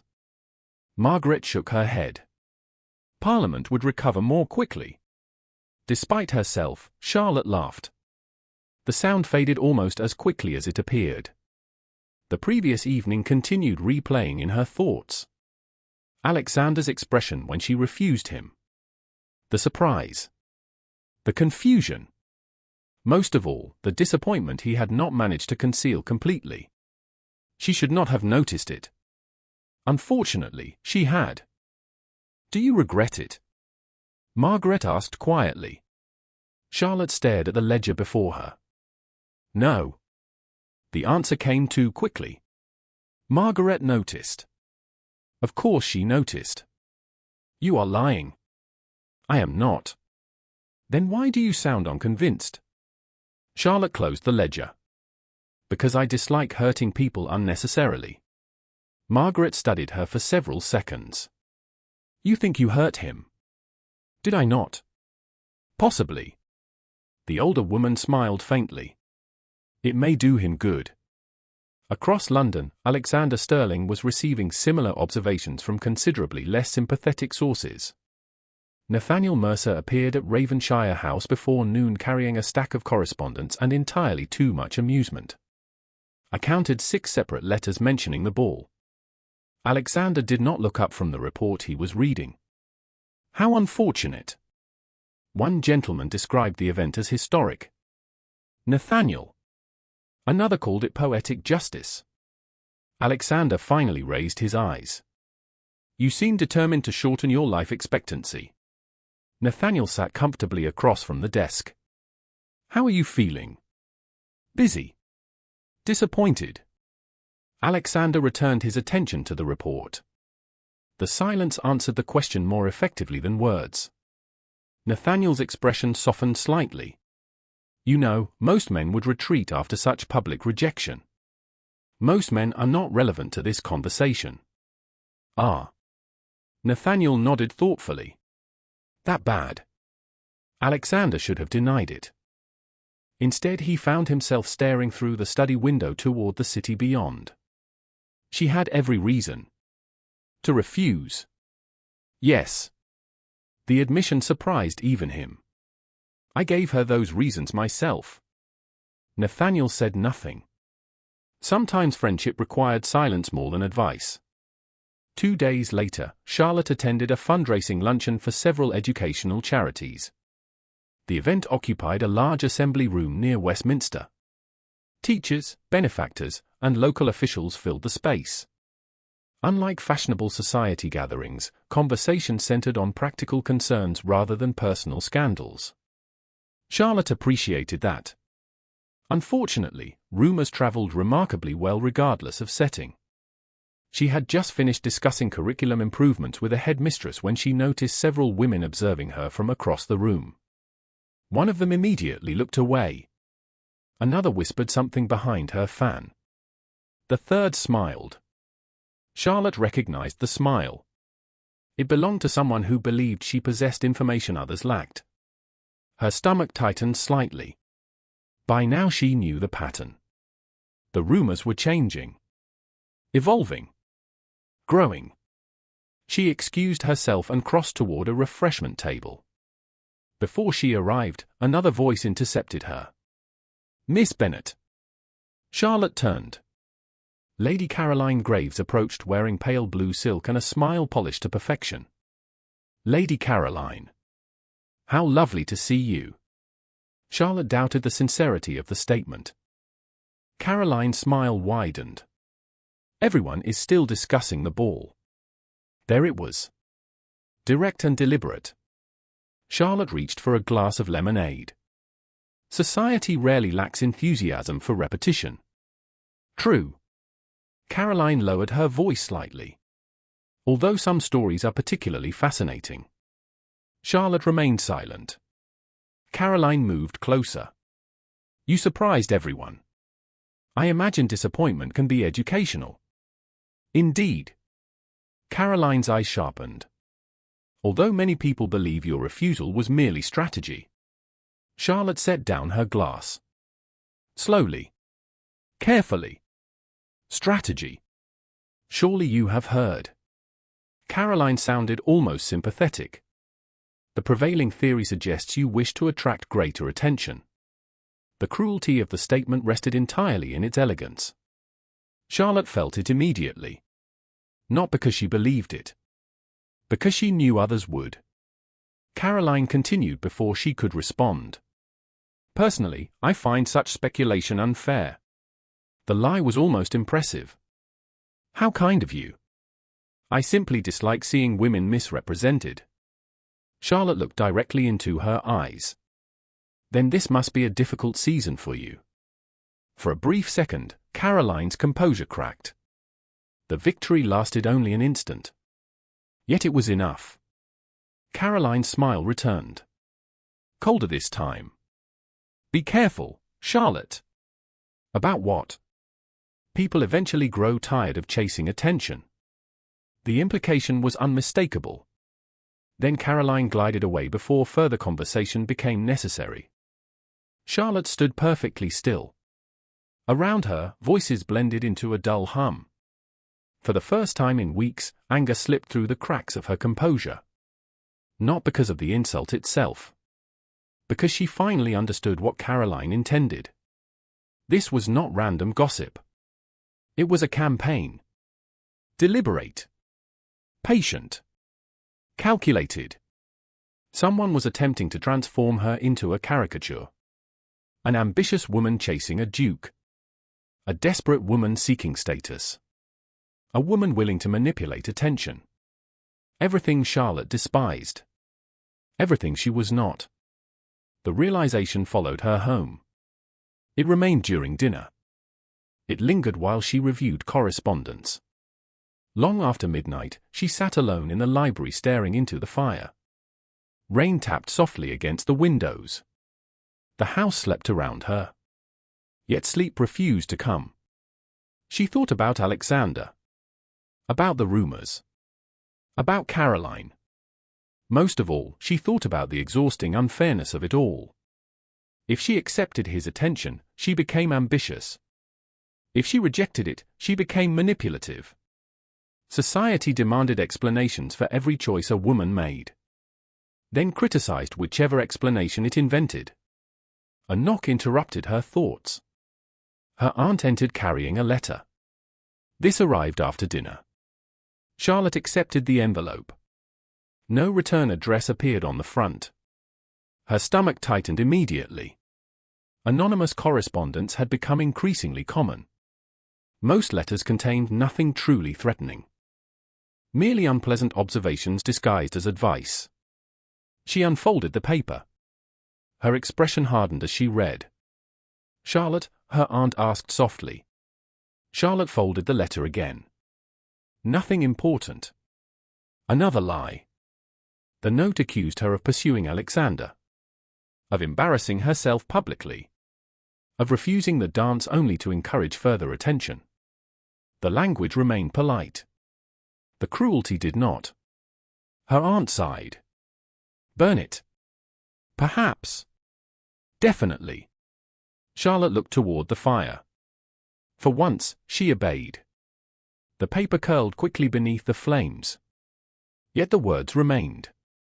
The next afternoon brought an unexpected development.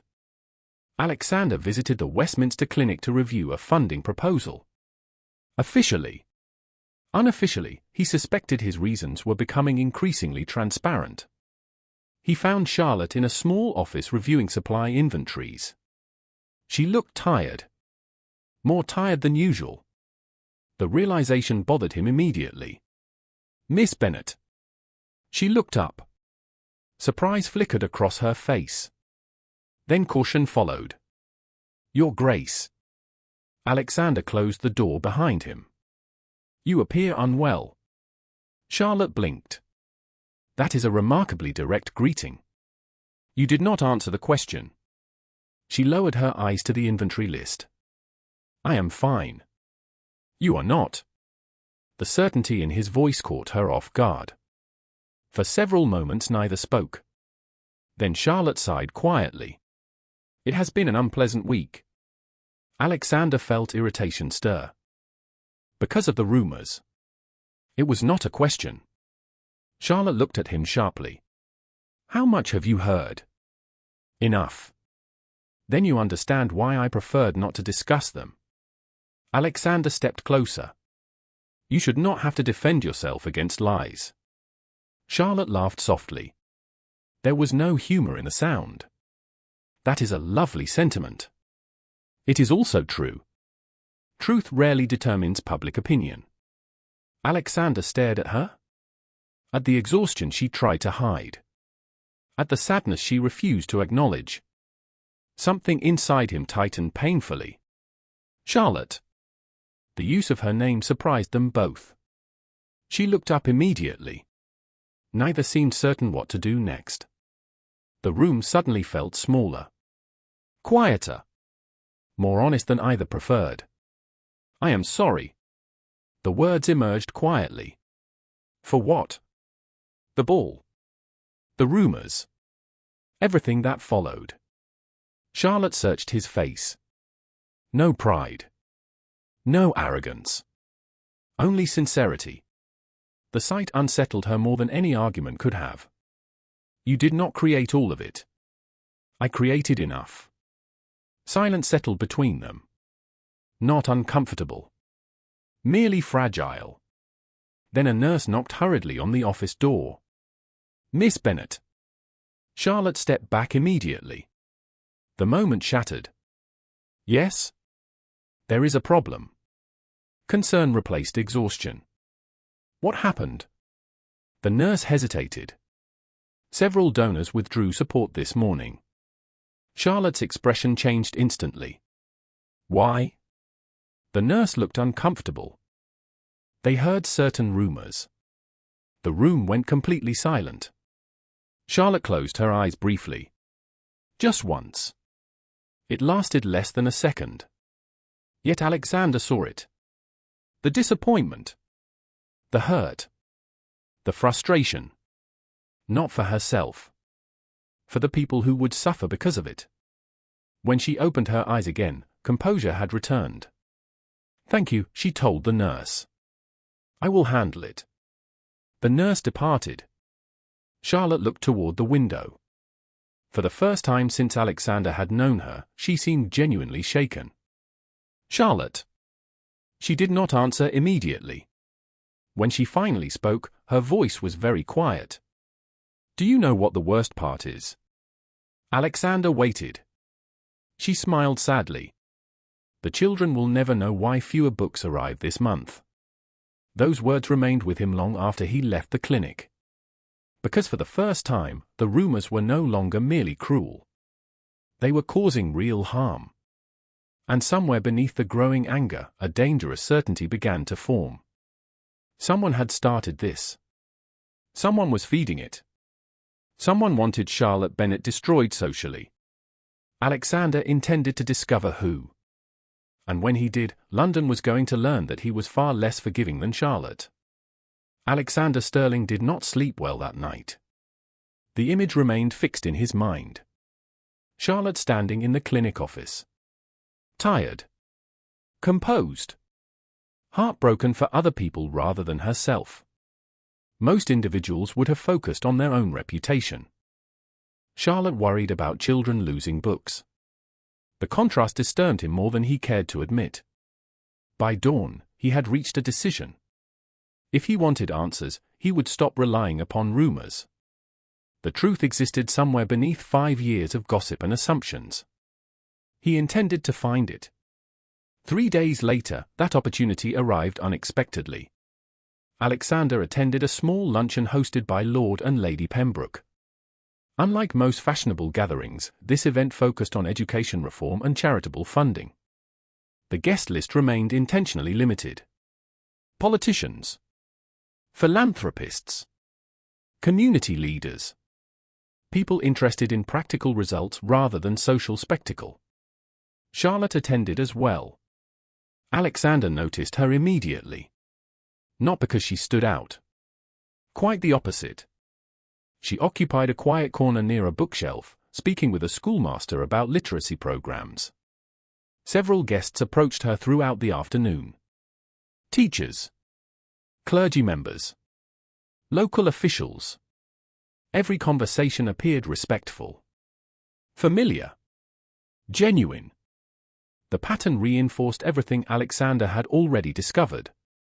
Outside society's gossip circles, people valued Charlotte for entirely different reasons. Near the end of the luncheon, rain began falling heavily against the windows. Several guests departed early to avoid worsening weather. Others gathered in the library to wait for their carriages.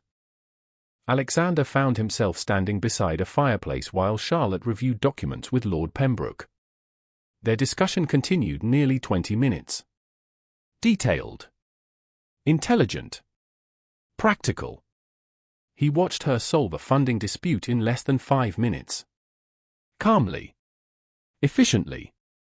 Without seeking recognition afterward. "You are staring." Nathaniel Mercer appeared beside him carrying 2 glasses of brandy. Alexander accepted one. "I am observing." That explanation grows less convincing every week. Alexander ignored him. Nathaniel followed his gaze toward Charlotte. "Interesting woman." "Yes." That was immediate. Alexander glanced at his friend. Nathaniel's smile widened. "You are in trouble." "I am not." Of course. Nathaniel drank his brandy. You merely spend every waking hour thinking about her? Before Alexander could formulate a response, Charlotte unexpectedly looked up from her conversation. Their eyes met briefly across the room. She looked away first. Yet something felt different this time. Not distant. Not guarded. Merely thoughtful. The moment lingered long after it ended. Later that afternoon, the rain intensified. Carriages experienced delays. Several guests remained stranded inside Pembroke House longer than expected. The unexpected extension created smaller conversations throughout the library. Charlotte eventually found herself seated near a window overlooking the gardens. A book rested unopened in her lap. For once, she seemed content to enjoy the silence. Alexander crossed the room before he could reconsider. "Miss Bennett." Charlotte looked up. "Your Grace." He hesitated. Then sat in the chair opposite hers. Neither spoke immediately. Rain tapped steadily against the glass. The library remained comfortably warm. Several guests conversed quietly nearby. Yet the small space between them felt oddly separate from everything else. "How is the reading society?" Alexander asked. Charlotte smiled faintly. "Recovering." "The donations?" "Some returned." Relief flickered unexpectedly through him. "Good." Lord Pembroke helped. She studied him briefly. "I suspect others may have helped as well." Alexander said nothing. His silence confirmed enough. Charlotte lowered her eyes. "Thank you." "You do not need to thank me." "I do." Her voice softened. Most people find it easier to walk away from problems that do not affect them personally. Alexander considered that. Perhaps they should not. The answer seemed to surprise her. Another silence followed. Comfortable this time. Less guarded than previous encounters. Then Charlotte asked a question he did not expect. "Why are you doing this?" Alexander met her gaze. "Doing what?" "Helping." She folded her hands carefully. "You barely knew me a month ago." The honesty of the observation left little room for evasion. Alexander thought about giving a polite answer. Instead, he found himself choosing truth. "Because I was wrong." Charlotte blinked. "About what?" "You." The words settled between them. Simple. Direct. Genuine. For a moment, Charlotte appeared uncertain how to respond. Alexander continued quietly. "I judged you without knowing you." "Most people do." "That does not excuse it." Charlotte looked toward the rain-streaked window. "No." Another pause. Then Alexander asked the question that had haunted him for weeks. "What happened 5 years ago?" The room suddenly felt smaller. Charlotte became very still. For an instant, he thought she might leave. Instead, she stared at the rain beyond the glass. Her expression unreadable. "You do not have to answer," Alexander said. "I know." Yet she remained silent. Long enough for him to understand how difficult the subject truly was. Finally she spoke. His name was Edward Langley. Alexander listened. "We were engaged for almost a year." Her voice remained calm. Too calm. The kind of calm that only developed after surviving something painful enough to reshape a life. He was kind. Intelligent. Charming. A faint smile appeared. Sad and distant. Everyone approved. And? Charlotte's fingers tightened slightly around the closed book resting in her lap. 3 days before the wedding, he informed me he had fallen in love with someone else. Alexander felt something twist sharply inside his chest. 3 days. She nodded. At least he told me before the ceremony. The attempt at humor failed completely. Charlotte. She continued looking out the window. He married her 6 months later. Alexander struggled to find words. None seemed adequate. "I am sorry." Charlotte smiled faintly. So was everyone else. The answer carried years of experience. Years of pity. Years of whispers. Years of being remembered for the worst moment of her life. "What happened afterward?" he asked quietly. Charlotte laughed once. Softly. Without amusement. London happened. The simplicity of the statement hurt more than a detailed explanation could have. Alexander suddenly understood. Not completely. Perhaps he never could. But enough. Enough to imagine a young woman standing beneath public scrutiny while her heartbreak became entertainment. Enough to understand why she valued dignity so fiercely. Enough to understand why she had refused his invitation at the ball. Charlotte finally looked at him. People think the humiliation was the worst part. Was it not? She shook her head. No. Her voice became very quiet. The worst part was realizing how quickly people stopped seeing me as a person. The honesty of the confession stole his breath. Charlotte. I became a story. She smiled sadly. A lesson. A warning.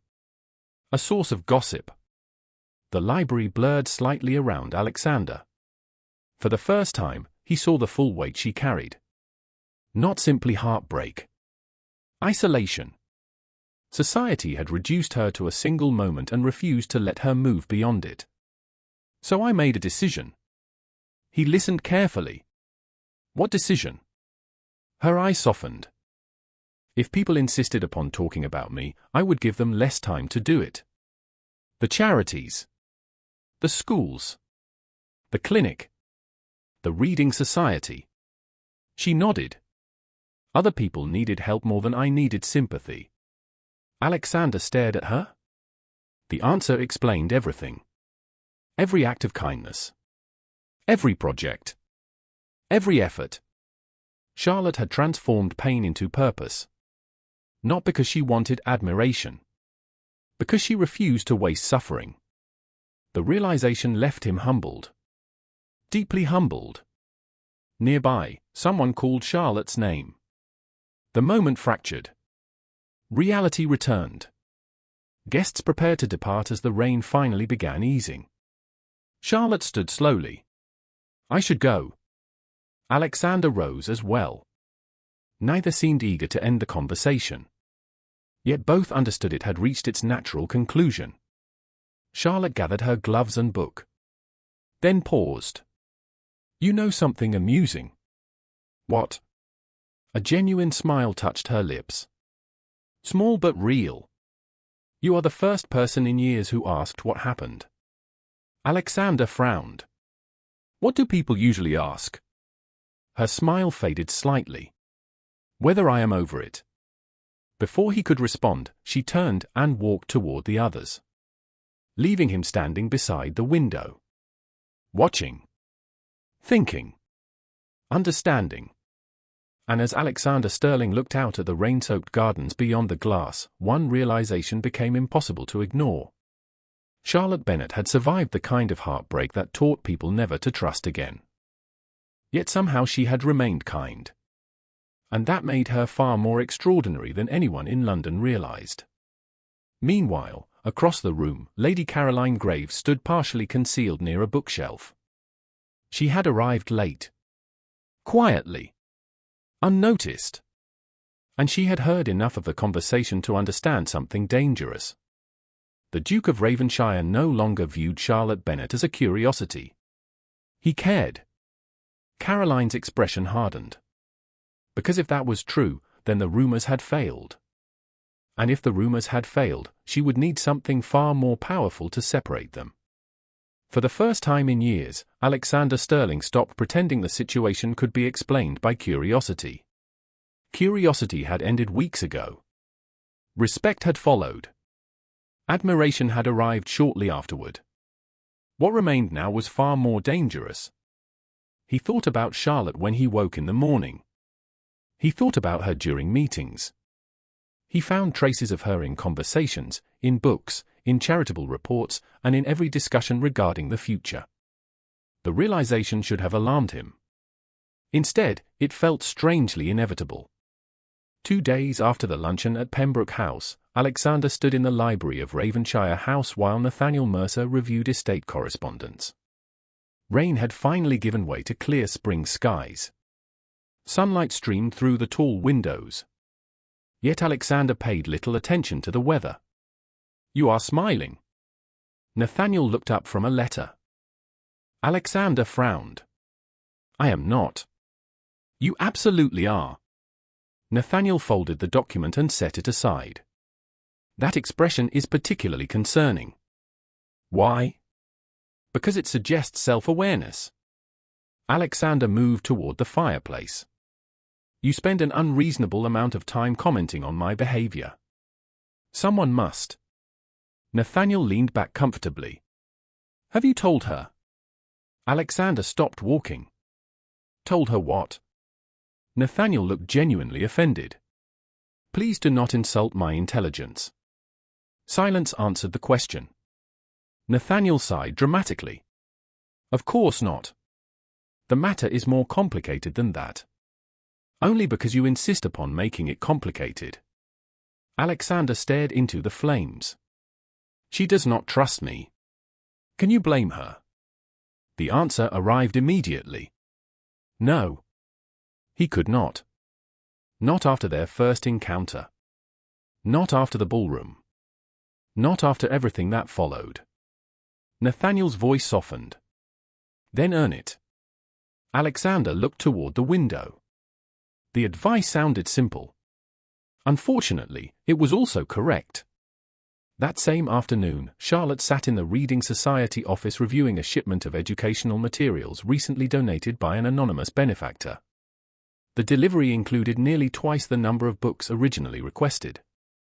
New desks had also arrived, along with writing supplies. Several volunteers moved excitedly through the building organizing the unexpected resources. Charlotte examined the donation records again. "No name?" she asked. "None." One of the volunteers smiled. "Perhaps a wealthy admirer." Charlotte rolled her eyes. "Let us hope not." Yet even as she spoke, she suspected the truth. Later that evening, confirmation arrived. A handwritten note accompanied another contribution to the clinic. The message contained only one sentence. "For the children." No signature appeared beneath the words. None was necessary. Charlotte stared at the note longer than she should have. Her feelings on the matter remained frustratingly complicated. Gratitude. Certainly. Suspicion. Also certainly. Alexander's kindness felt genuine. That was precisely the problem. Genuine kindness had become difficult to trust. Several days later, fate placed them together once more. Lady Whitmore hosted a small gathering at her townhouse. Unlike the grand social events dominating the season, this evening focused on close friends and family. The guest list remained intentionally limited. Charlotte accepted primarily because Margaret threatened to arrive personally and drag her there if necessary. Upon entering the drawing room, she immediately regretted underestimating Margaret's determination. Alexander was already present. "You planned this?" Margaret appeared beside her almost instantly. "Planned what?" "Whatever this is." Margaret's expression radiated innocence. It was deeply unconvincing. "Charlotte, dear, I am far too old to manipulate people." That is the least believable statement I have heard all month. Margaret laughed and escaped before further accusations could be made. Charlotte considered leaving. Unfortunately, doing so would only reward Margaret's efforts. Instead, she accepted a glass of lemonade and prepared herself for the evening. Several hours passed surprisingly pleasantly. Conversation flowed naturally. The atmosphere remained relaxed. For once, nobody discussed scandals, rumors, or marriage prospects. Charlotte almost managed to enjoy herself. Then she found herself alone with Alexander near the terrace doors. The moment felt suspiciously orchestrated. Lady Whitmore is responsible for this, Charlotte said. Alexander glanced around the room. Almost certainly. To her surprise, he sounded equally resigned. Good. Why? Because it means neither of us should be blamed. The answer drew a laugh from him. Genuine. Warm. Charlotte hated how much she liked the sound. Outside, twilight settled across the garden. Lanterns glowed softly among flowering hedges. Through the glass doors, spring roses swayed in the evening breeze. The scene felt almost unreal. Too peaceful. Too beautiful. Too dangerous. You seem happier lately. The observation escaped before Charlotte could stop it. Alexander looked surprised. Do I? A little. That may be your influence. Charlotte immediately regretted the question. I should not have asked. Why? Because now I do not know how to respond. Amusement flickered in his eyes. That is fair. Silence settled between them. Yet unlike previous silences, this one felt comfortable. Easy. The realization unsettled Charlotte deeply.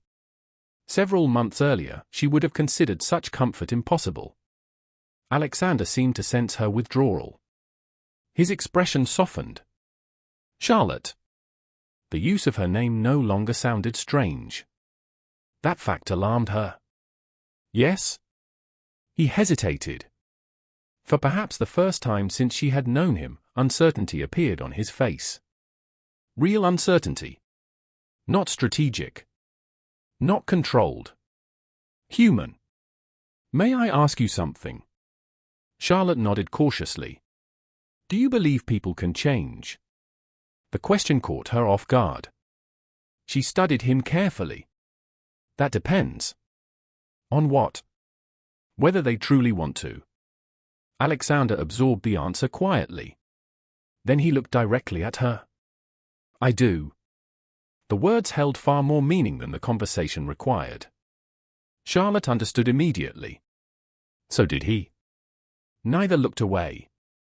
For one dangerous moment, the room seemed to disappear. Then footsteps interrupted the silence. Other guests approached. Conversation resumed. The moment passed. Yet neither forgot it. Later that night, after returning home, Charlotte stood beside her bedroom window watching moonlight spill across the garden below. She should have felt relieved. Instead, she felt confused. Alexander had changed. There was no denying it anymore. The arrogance she first encountered had faded. The dismissive certainty had vanished. In its place stood a man trying. Trying to understand her. Trying to help. Trying to become better than he had been. The effort mattered more than she wanted it to. Across London, Alexander experienced a similarly restless evening. He sat alone in his study long after midnight. The house remained silent around him. A single lamp illuminated the desk. Charlotte's words echoed through his thoughts. Do you believe people can change? Yes. He did. Because he already had. The realization arrived with startling clarity. Months earlier, he had viewed status as a measure of worth. Now he found himself admiring a woman precisely because she valued character above status. Months earlier, he would have dismissed charity work as admirable but secondary. Now he understood its significance because Charlotte had shown him. Months earlier, he believed power solved most problems. Charlotte had taught him otherwise. The truth settled heavily upon him. He was in love with her. Not infatuated. Not fascinated. Not curious. Love. The certainty stole his breath. Yet it also created a painful new problem.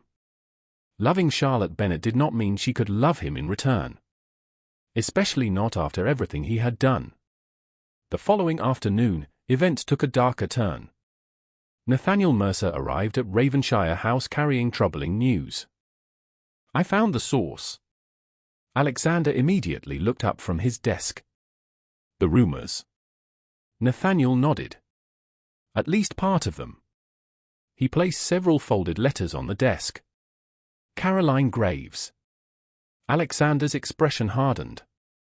Proof. Enough. Nathaniel tapped the papers. Servants. Correspondence. Witnesses.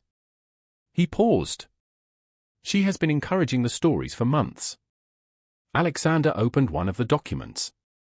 The evidence proved difficult to dismiss. Anonymous notes. Carefully planted comments. Strategic conversations. None of it illegal. All of it malicious. Why? Nathaniel asked quietly. Alexander already knew the answer. Caroline wanted a duchess's title. Charlotte stood in the way. The realization ignited cold anger. Yet before he could act, Nathaniel delivered another piece of news. There is more. Alexander looked up. What? Nathaniel's expression darkened. Caroline is preparing something larger. Silence filled the study. How much larger? Nathaniel hesitated. I do not know. That answer disturbed Alexander more than certainty would have. Because Caroline Graves had already proven patient. Intelligent. Ruthless. If she was planning something bigger than rumors, Charlotte might not see it coming. And suddenly Alexander understood exactly what was at stake. This was no longer about reputation. No longer about gossip. No longer even about love. Someone intended to hurt Charlotte Bennett again. And for the first time in his life, Alexander Sterling realized there was absolutely nothing he would not do to prevent it. The warning lingered over the following week like a storm gathering beyond the horizon. Alexander could feel it approaching even when he could not yet see its shape. Nathaniel continued investigating discreetly. Servants were questioned. Correspondence examined. Patterns emerged. None of them reassured him. Meanwhile, Charlotte remained unaware of the full extent of the danger. She noticed only that the rumors had changed once again. They had become quieter. More focused. More deliberate. That troubled her far more than open gossip ever had. Open cruelty was easy to recognize. Hidden cruelty often arrived disguised as concern. The season's largest charitable gala took place on the first Friday of May. Hosted at the Grand Assembly Rooms in Mayfair, the event attracted nearly every influential family in London. Politicians attended. Noble families attended. Wealthy benefactors attended. The evening combined fundraising with social prestige, making absence nearly impossible for anyone wishing to remain visible within society. Charlotte almost declined the invitation. The clinic required attention. The Reading Society needed additional funding. Several schools were preparing summer programs. She possessed dozens of reasons to stay home. Unfortunately, Margaret Whitmore dismissed every one of them. You are going. Charlotte looked up from a stack of reports. I notice you have not asked for my opinion. That is because I already know it. Margaret sat opposite her. And it is wrong. Charlotte sighed. I am not in the mood for ballrooms. Then attend for the children. That is emotional manipulation. Yes. Margaret smiled pleasantly. It remains effective. Several hours later, Charlotte entered the assembly rooms beneath a canopy of crystal chandeliers and golden light. The ballroom was magnificent. Fresh flowers decorated every corner. Musicians filled the air with elegant waltzes. Hundreds of guests moved through the room in carefully choreographed patterns of conversation and ambition. Charlotte immediately noticed Alexander standing near one of the far columns. Their eyes met briefly. Something warm flickered through her chest before she could stop it. She looked away at once. The reaction annoyed her. Across the room, Alexander experienced an equally frustrating response. The sight of Charlotte in a deep blue gown should not have affected him. Unfortunately, it did. She looked elegant. Composed. Beautiful. More importantly, she looked happy. At least for the moment. He found himself smiling before realizing it. Nathaniel noticed immediately. Hopeless. Alexander ignored him. Any updates? Nathaniel's expression became serious. Nothing definitive. Meaning I still believe Caroline is planning something. Alexander's jaw tightened. Tonight? Possibly. The uncertainty proved deeply unsettling. For the first hour, however, the evening proceeded smoothly.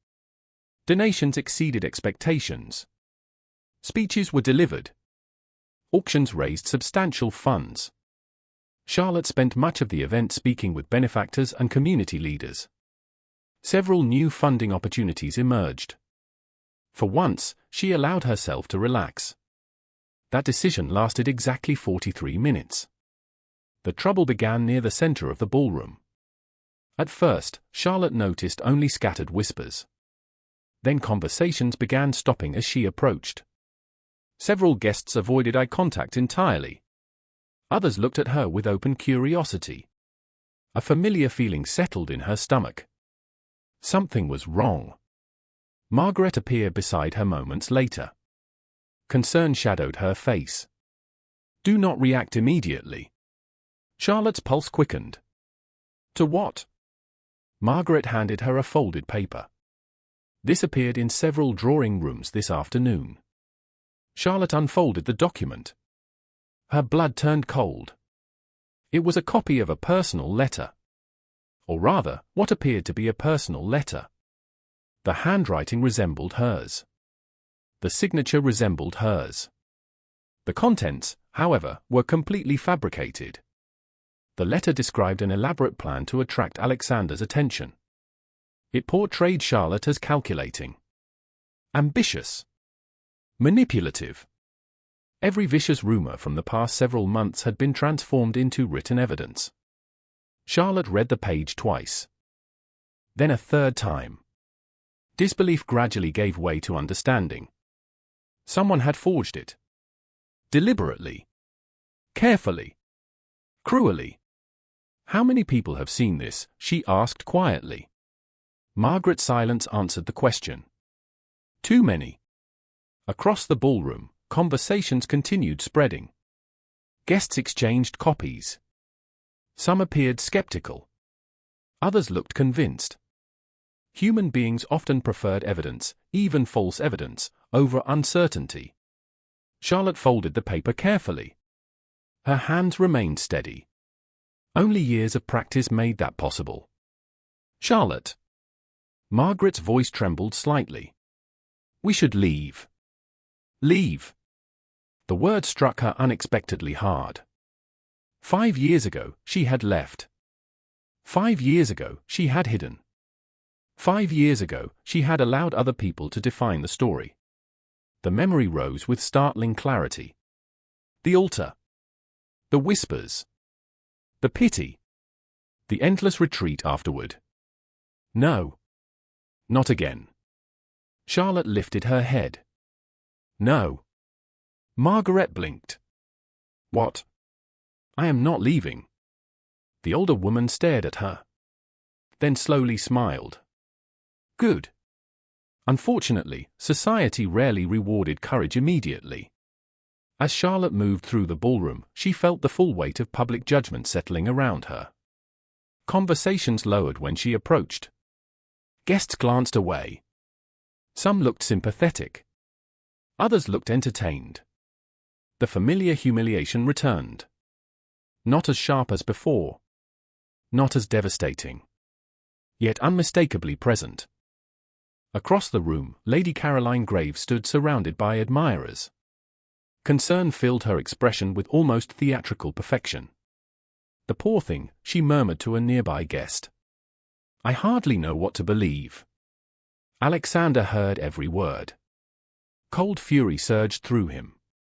He had spent weeks gathering evidence. Weeks uncovering pieces of the truth.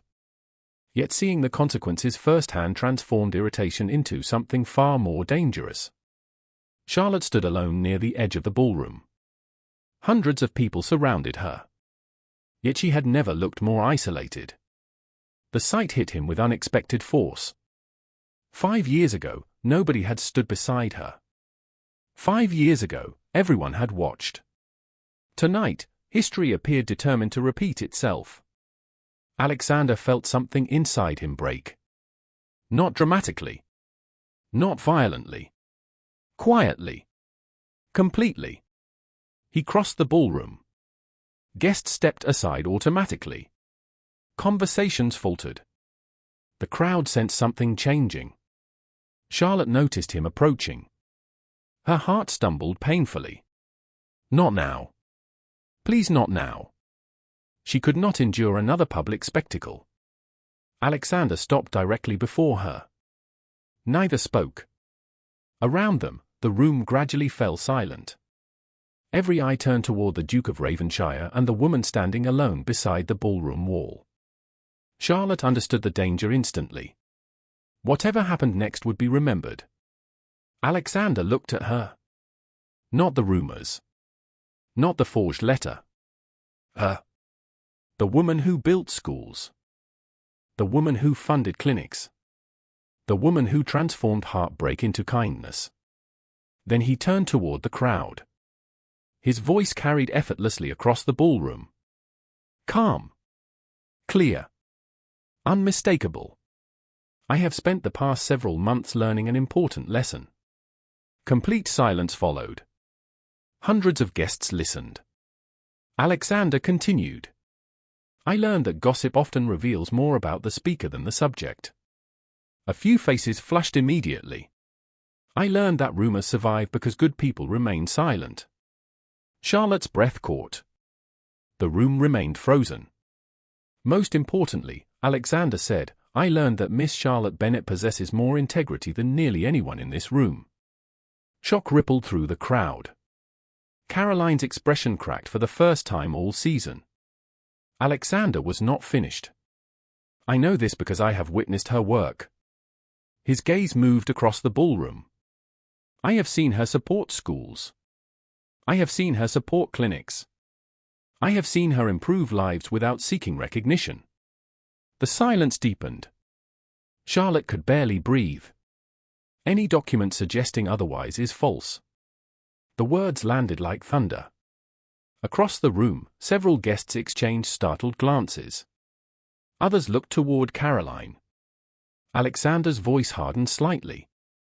I would advise anyone repeating such lies to reconsider their sources carefully. The warning required no further explanation. For one extraordinary moment, nobody spoke. Nobody moved. Then Lord Pembroke stepped forward. I can confirm every word. Another voice joined. Then another. Teachers. Benefactors. Community leaders. People Charlotte had helped for years. One after another. The support spread through the room like a rising tide. Not rehearsed. Not coordinated. Genuine. Charlotte stared in disbelief. For so long she had assumed nobody noticed. Nobody remembered. Nobody cared. She had been wrong. Margaret wiped tears discreetly. Nathaniel smiled openly. Across the ballroom, Caroline stood perfectly still. The carefully constructed narrative she had spent months building was beginning to collapse. Yet Charlotte barely noticed. Her attention remained fixed on Alexander. Because throughout everything he had said, he had never looked away from her. And for the first time since the worst day of her life, she no longer felt alone in a crowded room. The ballroom remained silent for several heartbeats after the last voice spoke. It was the kind of silence that arrived only when a room full of people suddenly realized they had been standing on the wrong side of a story. Charlotte could feel it happening around her. The shift. The discomfort. The dawning recognition that many of the individuals who had spent months repeating rumors were now confronted with something far less convenient than gossip. Truth. Alexander remained beside her. Not in front of her. Not speaking for her. Simply beside her. The distinction mattered more than he realized. For years, people had either judged Charlotte or pitied her. Very few had treated her as an equal. The orchestra had stopped playing entirely. Guests stood frozen beneath the chandeliers. Some looked embarrassed. Others looked thoughtful. A few appeared genuinely ashamed. Lord Pembroke stepped forward first. "I have worked alongside Miss Bennett for nearly 4 years." His voice carried clearly across the room. "Every school currently operating under our education initiative exists partly because of her efforts." Another gentleman nodded. "The Westminster Clinic would have closed twice without her support."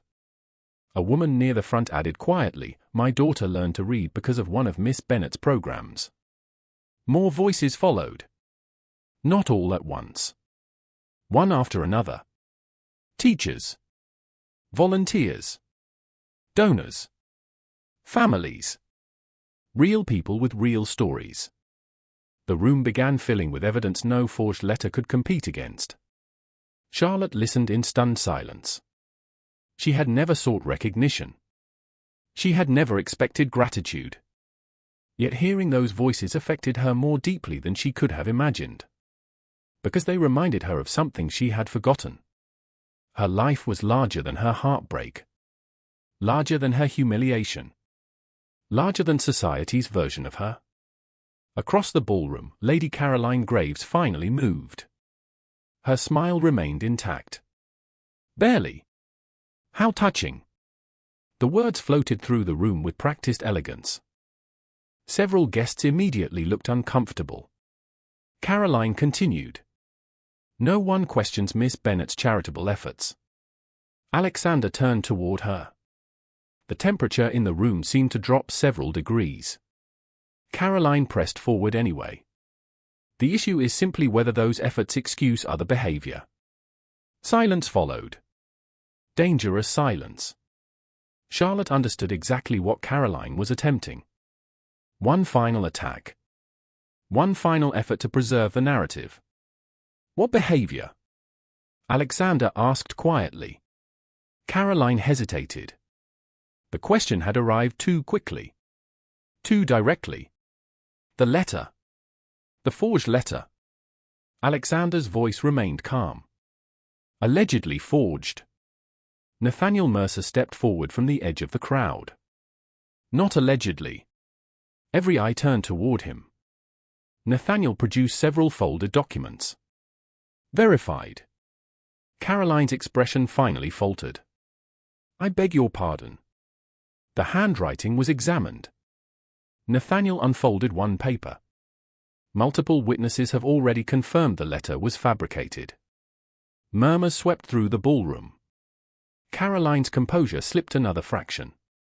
"That proves nothing." "Actually," Nathaniel said pleasantly, "it proves quite a lot." He handed several papers to Lord Hartwell. The host reviewed them quickly. His expression darkened. "Good heavens." The room grew louder. Whispers spread rapidly. Charlotte stared at the unfolding scene in disbelief. Alexander, meanwhile, never took his eyes off Caroline. "You have spent months encouraging lies." Caroline laughed lightly. "Surely you are not accusing me." "I am." The single word landed with astonishing force. No raised voice. No dramatic display. Just certainty. Caroline looked around the room. Searching for support. Finding very little. "This is absurd." "Is it?" Nathaniel offered another document. Several servants disagree. More whispers followed. A few guests began quietly distancing themselves from Caroline's circle. The movement was subtle, yet impossible to miss. Society could be cruel. It could also be remarkably quick to abandon a sinking ship. For the first time all evening, genuine fear appeared in Caroline's eyes. Charlotte felt no satisfaction. Only sadness.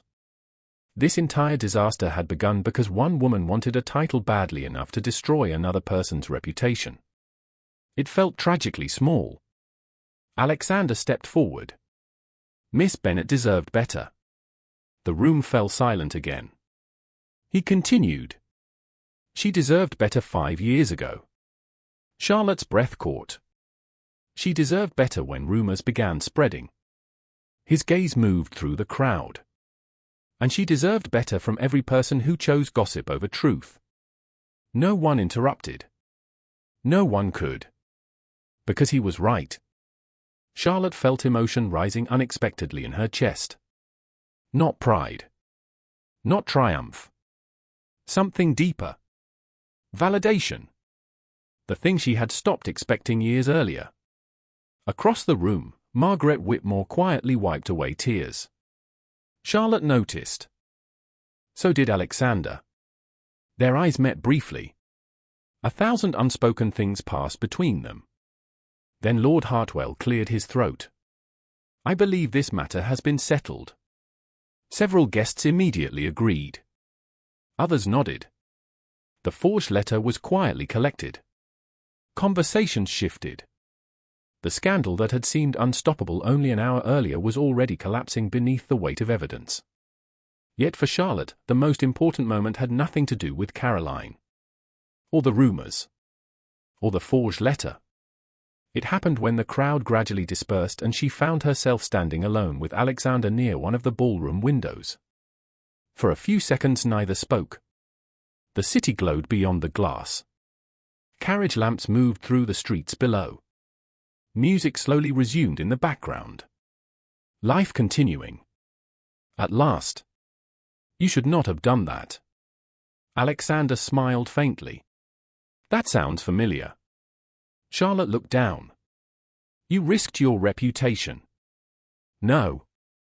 His answer came immediately. I protected it. She frowned slightly. How? Alexander's expression softened. By finally behaving like the man I should have been from the beginning. The honesty of the statement left her speechless. For several moments she simply looked at him. Really looked at him. Not the Duke. Not the title. Not the powerful figure society admired. The man. The man who had been wrong. The man who admitted it. The man who had spent months trying to become better. Alexander. It was the first time she had spoken his name aloud. The sound of it seemed to surprise them both. He looked at her as though the entire ballroom had disappeared. Yes? Charlotte hesitated. Every instinct urged caution. 5 years of caution. 5 years of carefully protected distance. Yet another voice whispered beneath the fear. A quieter voice. One she had ignored for months. Trust him. The realization frightened her more than anything else. Because she wanted to. Alexander seemed to sense the conflict. His expression remained gentle. Patient. He took a slow breath. I owe you an apology. Charlotte laughed softly. You have already apologized. Not for everything. The answer caught her attention immediately. What do you mean? Alexander looked away briefly. Toward the ballroom. Toward the crowd. Toward the place where this entire story had begun. The night at Lady Ashcombe's ball. His voice lowered. I have regretted those words every day since. Charlotte became very still. Alexander continued. Not because they embarrassed me later. His gaze returned to hers. Because they hurt you. The confession struck harder than she expected.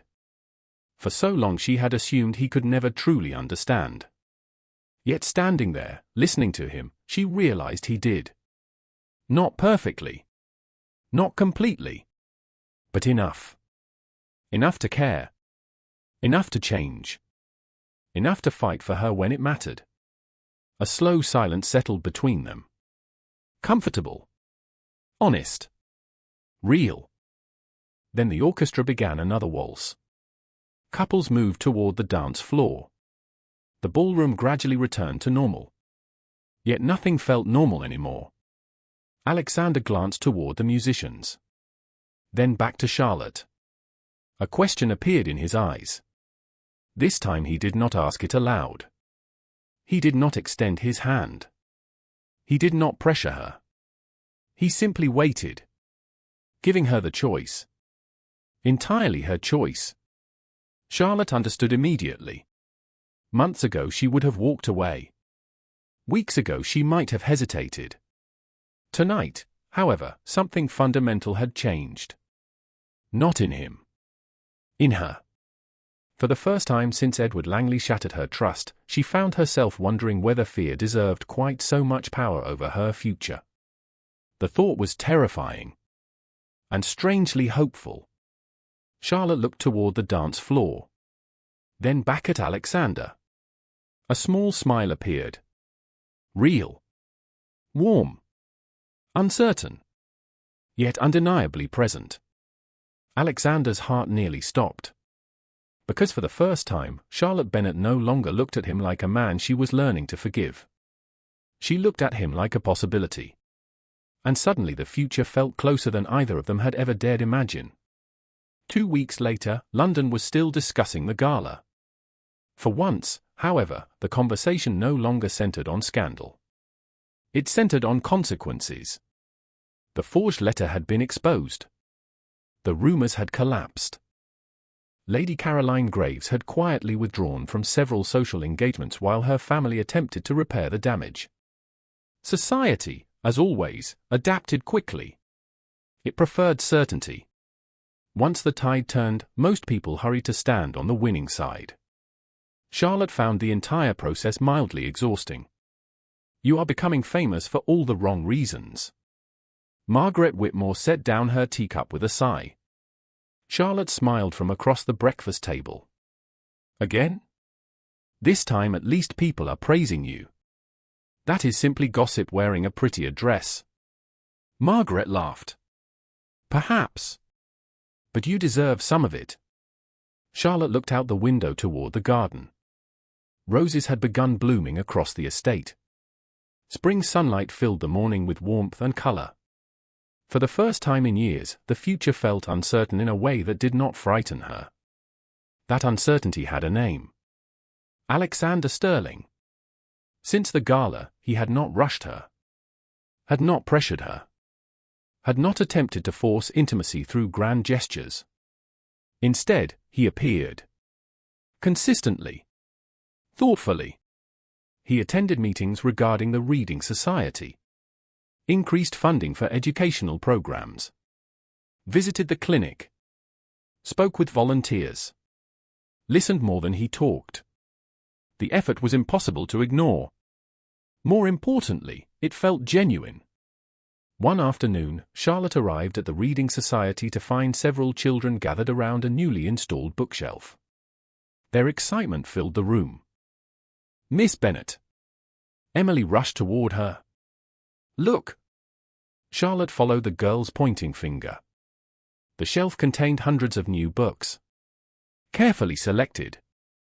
Beautifully bound. Every age group represented. Good heavens. Emily grinned. The Duke sent them. Charlotte closed her eyes briefly. Of course he had. Later that evening, she found a note tucked inside one of the volumes. The handwriting was immediately familiar. No speeches. No declarations. Only a single sentence. Every child deserves a chance to dream. Charlotte stared at the words for a long time. Then she smiled. Across London, Alexander spent the same evening in his study attempting and failing to concentrate on estate business. Nathaniel Mercer watched with growing amusement. You are impossible. Alexander looked up. Why? Because you are behaving like a man deeply in love while simultaneously pretending strategy remains involved. Alexander returned his attention to the papers. There is strategy involved. No. Nathaniel shook his head. There is hope involved. Silence followed. Then Alexander surprised himself by smiling. Perhaps. Nathaniel leaned back comfortably. Then what are you waiting for? Alexander already knew the answer. Charlotte. The decision belonged to her. It always had. 3 days later, Lady Whitmore hosted a spring garden party. Unlike the grand formal events of the season, the gathering felt intimate. Friends. Family. People who genuinely cared for one another. Flowering trees lined the pathways. Musicians played softly beneath white canopies. Children ran through the gardens chasing sunlight and laughter. Charlotte arrived shortly after noon. The moment she stepped through the gates, she sensed something unusual. Smiles appeared everywhere. Suspicious smiles. Margaret's smile proved particularly alarming. "What have you done?" Charlotte asked immediately. "Nothing." "That is never true." Margaret's innocence remained entirely unconvincing. Yet before further interrogation became possible, several guests claimed Charlotte's attention. Conversations followed. Introductions. Greetings. Small moments. The afternoon passed pleasantly. Then Margaret approached once more. "There is someone waiting in the rose garden." Charlotte narrowed her eyes. "Margaret. Go." The older woman pointed toward a stone pathway. "Trust me." Charlotte should have refused. Instead, she followed the path. The rose garden occupied a quieter section of the estate. Flowering arches created shaded walkways. Benches sat beneath climbing blossoms. The scent of roses drifted through the warm spring air. And waiting beside the central fountain stood Alexander. He turned as she approached. For a moment neither spoke. The garden seemed remarkably still. "I suspected this was a trap." Alexander smiled. "Lady Whitmore." "Obviously." "I agree." Charlotte laughed softly. The sound eased some invisible tension between them. Yet she quickly noticed something different. Alexander appeared nervous. Truly nervous. The realization stunned her. "Alexander." He took a slow breath. "Charlotte." Her pulse quickened unexpectedly. Then he reached into his coat pocket. Charlotte's heart nearly stopped. "Before I say anything," Alexander began quietly, "there is something you should know." She could barely breathe. "What?" He looked directly into her eyes. "If your answer is no, nothing changes." Charlotte stared at him. "What?" "The schools continue receiving support." His voice remained steady despite obvious emotion. "The clinic continues receiving support. The Reading Society continues receiving support." He paused. "You lose nothing." The kindness of the statement nearly broke her heart. Because he meant it. Every word. Alexander stepped closer. Not enough to crowd her. Just enough that she could see the sincerity in his eyes. "Months ago, I believed status determined value." His expression softened. "Then I met you." Charlotte felt tears threatening unexpectedly. "Alexander." He shook his head slightly. "You taught me that character matters more than rank. Kindness matters more than reputation. Purpose matters more than pride." The garden seemed to disappear around them. "You taught me what real strength looks like." Charlotte could not look away. He continued quietly. "The first time I saw you, I judged you without understanding you." Pain flickered across his face. "It remains the greatest mistake of my life." The honesty of the confession left her speechless. Alexander reached into his pocket again. This time he withdrew a small velvet box. Charlotte's breath caught. "I cannot undo that mistake." His voice lowered. "But I can spend the rest of my life proving I learned from it." Then he opened the box. Sunlight flashed against a diamond ring. The world stopped. "Charlotte Bennett." Emotion thickened his voice. "Will you marry me?" Silence filled the garden. Not awkward silence. Not uncertain silence. The kind that arrives when a life changes forever. Charlotte looked at the ring. Then at Alexander. Then back at the ring again. 5 years earlier, she would have focused on fear. On risk. On the possibility of loss. But standing there, she saw something different. Not perfection. Not guarantees. A man who had been wrong and changed. A man who chose humility over pride. A man who had stood beside her when it mattered most. She realized something then. Trust was not built through grand promises.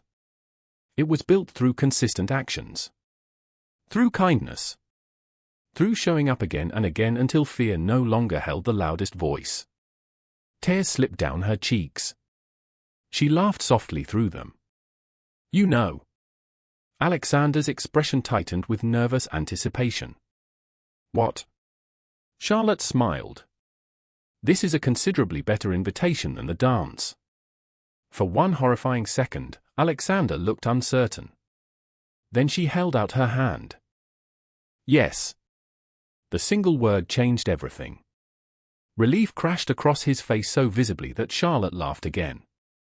He slid the ring onto her finger. Perfect fit. Perfect moment. Perfect because it was real. Not because it was flawless. Alexander lifted her hand carefully. You have made me the happiest man in England. That seems statistically difficult to verify. His laugh echoed through the garden. Warm. Free. Joyful. For the first time since she had known him, there was no restraint left in it. Moments later, applause erupted from behind the rose hedges. Charlotte jumped. Margaret Whitmore emerged first. Nathaniel Mercer followed. Then half the garden. Margaret. Charlotte stared in disbelief. You hid people in the roses. Only temporarily. Margaret looked delighted. It was worth it. Laughter filled the garden. Congratulations followed. Happiness spread through the gathering with remarkable speed. Yet amid all the celebration, one moment remained most important. Later, as evening sunlight turned the roses gold, Charlotte and Alexander stood together beside the fountain. Quietly. Peacefully. The crowd had drifted elsewhere. The excitement had softened. For a while they simply watched the sunset. Do you regret anything? Alexander asked. Charlotte considered the question carefully. 5 years of pain. 5 years of rebuilding. 5 years of learning who she truly was. Finally she smiled. No. Alexander looked surprised. Nothing? She glanced at the ring on her finger. Then at the man beside her. Every difficult thing led me here. Emotion flickered in his eyes. Charlotte slipped her hand into his. Comfortable. Natural. Home. Across London, people would continue talking. Society would always talk. But for the first time in years, Charlotte Bennett no longer cared. Because she was no longer the woman people whispered about in ballrooms. She was no longer the abandoned bride. No longer the cautionary tale. She was the woman who had walked away with her dignity intact. The woman who built something meaningful from heartbreak. The woman who discovered that her worth had never depended upon anyone else's opinion. And in the end, the Duke who once failed to see her value learned the same lesson. Not because society told him. Not because circumstance forced him. Because she showed him. Together, they walked back toward the house as twilight settled across the gardens. Ahead waited family, laughter, purpose, and a future neither would face alone. Behind them, the roses swayed gently in the evening breeze. And for the first time, every chapter of Charlotte's story finally belonged to her.